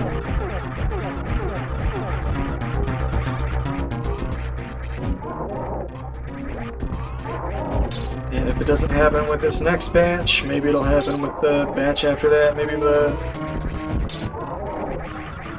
Maybe when I actually start doing some real microtonal stuff, it'll take off. If their version of making it better is different from mine, I mean, I don't know what you mean by that.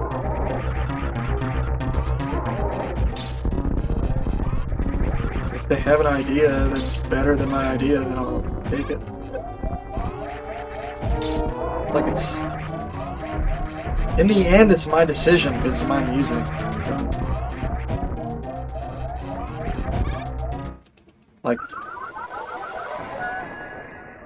Like say they contribute in a bunch of ways that I really like, and then there's like one little thing that they really want and I don't want it.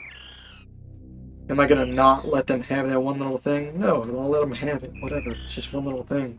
You know what I mean? I'm not uncompromising. But like, if all their ideas go against what I want, and I think they're all bad ideas, I'm not gonna work with them. That's just ridiculous.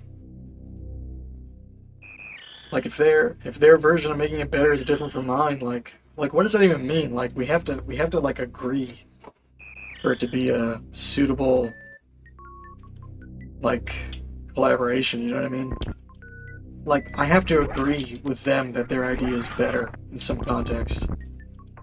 Like, people have better ideas than me all the time. I'm not saying I, like, have the best ideas. I definitely don't.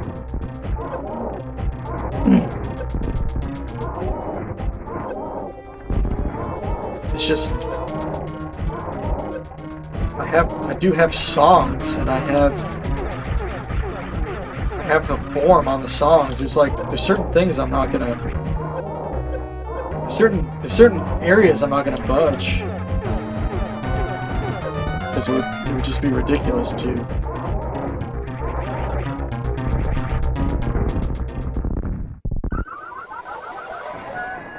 You think Jacob Collier is a dumbass and he would make your music worse, but you're sure he thinks he makes it way better? Yeah, and at the same time, like, you know, Jacob Collier is not trying to, like, work on your music, you know what I mean? Or mine, or anybody else. He's just trying to work on his music, you know? Like, you know what I mean?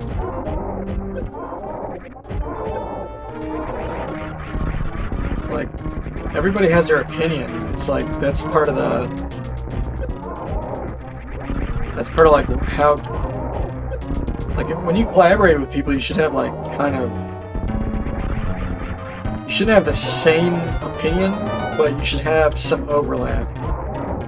Like, you should have a space where you kind of, where y'all intersect and agree.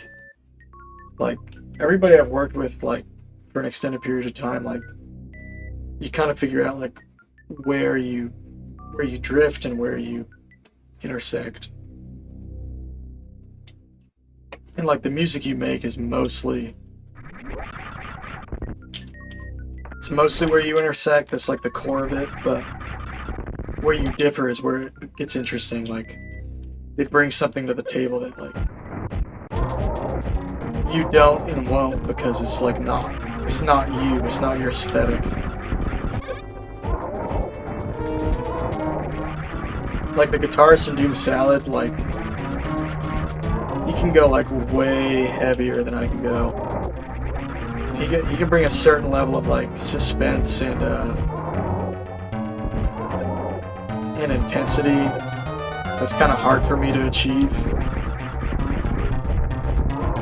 And also because he's a guitarist, he's got, like, you know, most guitarists are, like, kind of cool, you know?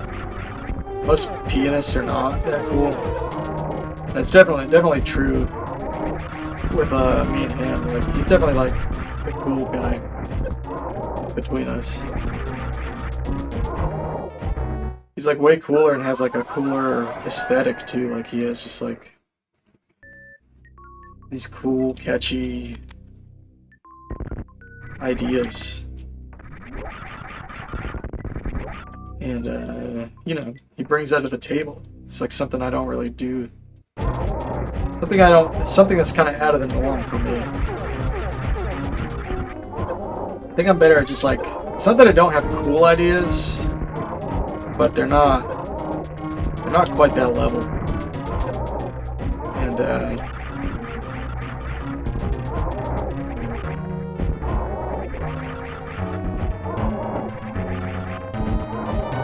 I don't know, I definitely don't have, like, you know, he writes a ton of riffs and stuff, and, like, just like that kind of ear candy thing. I think he's better at, like, writing ear candy, so to speak. Some of it's stuff that, like, musicians like, but it's still interesting if you're not a musician. But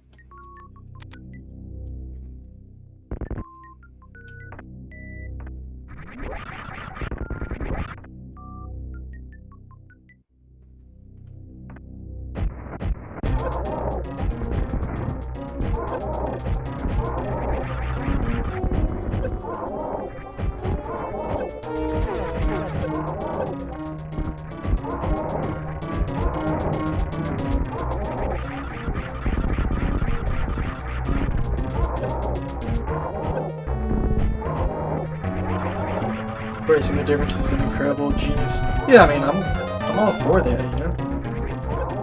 Like, I know, like, the kind of people I want to work with. It's just like finding people who don't have as strong a creative stake, or, like, are willing to, like, like honestly, like a good situation for me would be maybe like collaborating with somebody who like either doesn't like do their own projects, like doesn't write their own stuff. Like I think the best people for me are like they're creative but like not creators, you know what I mean? Like they're creative but they're not necessarily artists. Like creative musicians. That's who I think I work with the best, because when I work with other artists, then we kind of butt heads on like what's the grand scheme of things. Like that can be hard to navigate. Like I can do it for a short period, but it always ends up being tough. But when it's like a musician who's like maybe they write stuff here and there, but they're not really that proud of it. They're not really that they don't like need to do that, you know what I mean? But like they like to come up with, like, my favorite drummer I ever worked with, like he would actually write his own songs sometimes, but like he was like that where he wasn't like into it. He didn't want to like turn them into songs. He wasn't like attached to it. He just kind of did it as an exercise or for fun or whatever. His ego wasn't wrapped up in it. His ego was wrapped up in being like a fucking badass drummer and just coming up with sick drum parts. And that's what he was good at doing, you know? And like he would have ideas in terms of like form and stuff every here and again, but they weren't like huge. Like it wasn't like changing the whole song. It was just like little details here and there that would like actually just improve the song. And I almost always like wanted to add his idea because it was like never like it was always just like a genuine musical idea that made it slightly more interesting or like smoothed it out in some way. And like I never had to like tell him what the part should be. Sometimes I would like help him like with like just like a vague understanding of like the mood, you know what I mean?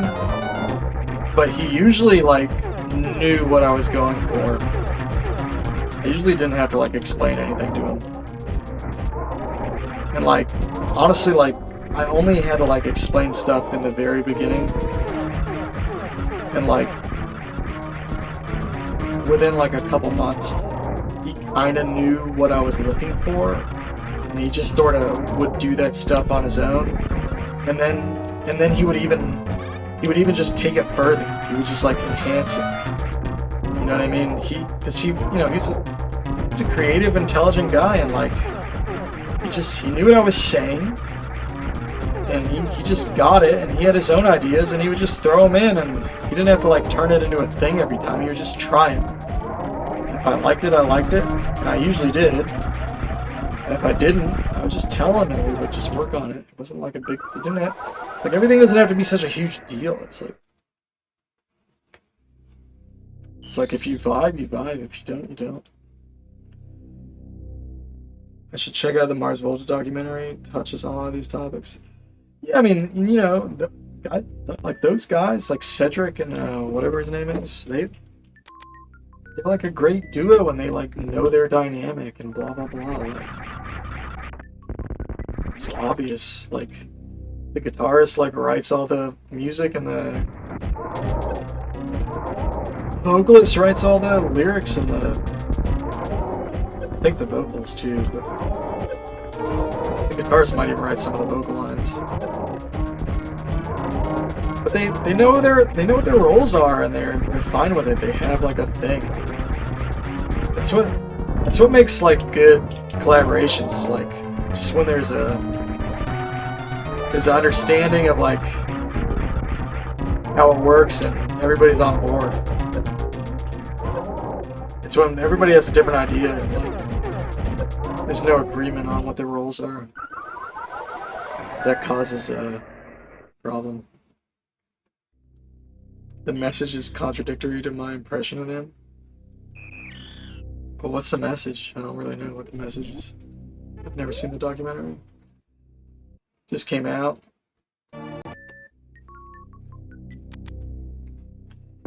I only know what I read from their interviews, like when they used to be popular.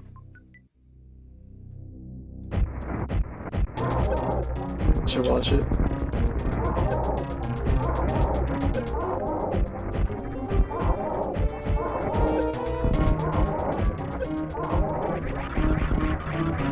Oh, so it's like a... it's almost like a trope with the band thing. It's like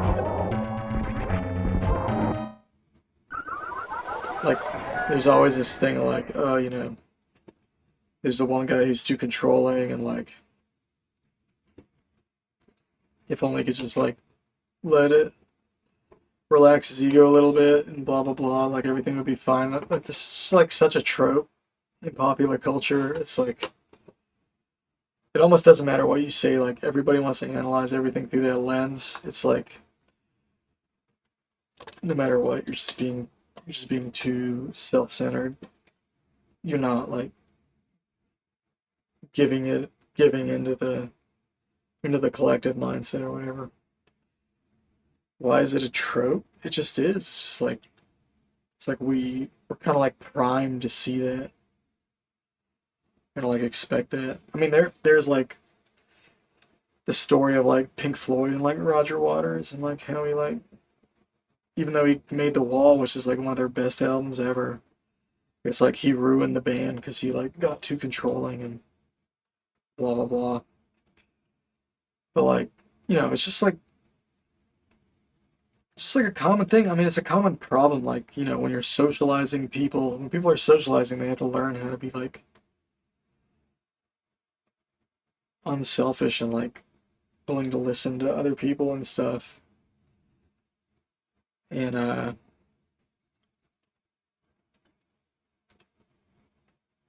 Roger Waters is a dumbass and The Wall sucks. And also, even if you like it's their last good album, I mean, it's a great album. You know, I'm just saying this is like a common, you know, common thing. But really, even there, it was like Roger Waters and David Gilmour. You know, I feel like more than anything else. Like in the Beatles, like there was an understanding that like, you know, Lennon and McCartney were the principal songwriters. Even though they didn't write every single song, it was still like, you know, it's understood. Like that was the expectation. But anyway, like every band is different is the thing. And it's not like I'm not even like I'm not like a rocker. Like I'm not like a wannabe rock star. You know what I mean? Just want to make music.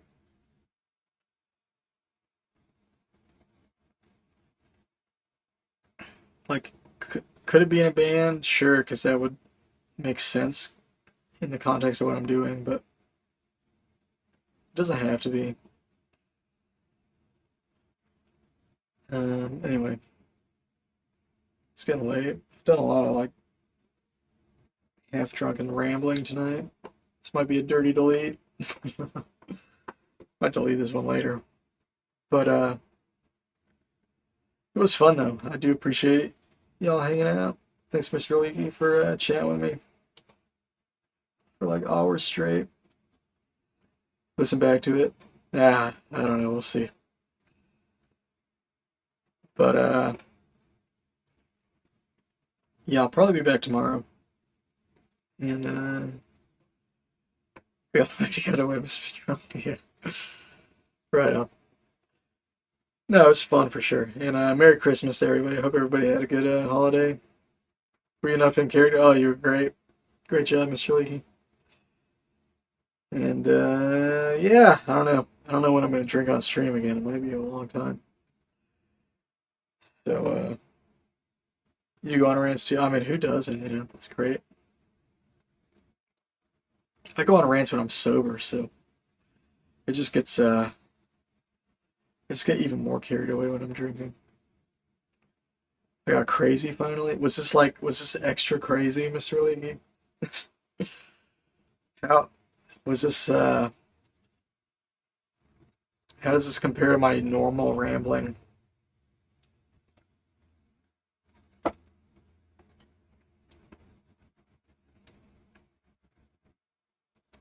Ah, whatever. Alright. Bouncing off the walls with anger. I've done that before. Alright. Alright, y'all. Have a good day, night, whatever. And thanks for hanging out. I do appreciate it. And yeah, even though I was drunkenly rambling, not mad at anybody. Just talking. And yeah, I appreciate y'all's insights and conversation. Absolutely. So, get good. Oh, I know. Still scrub. I'm trying. Have a good one, Elex. See y'all later.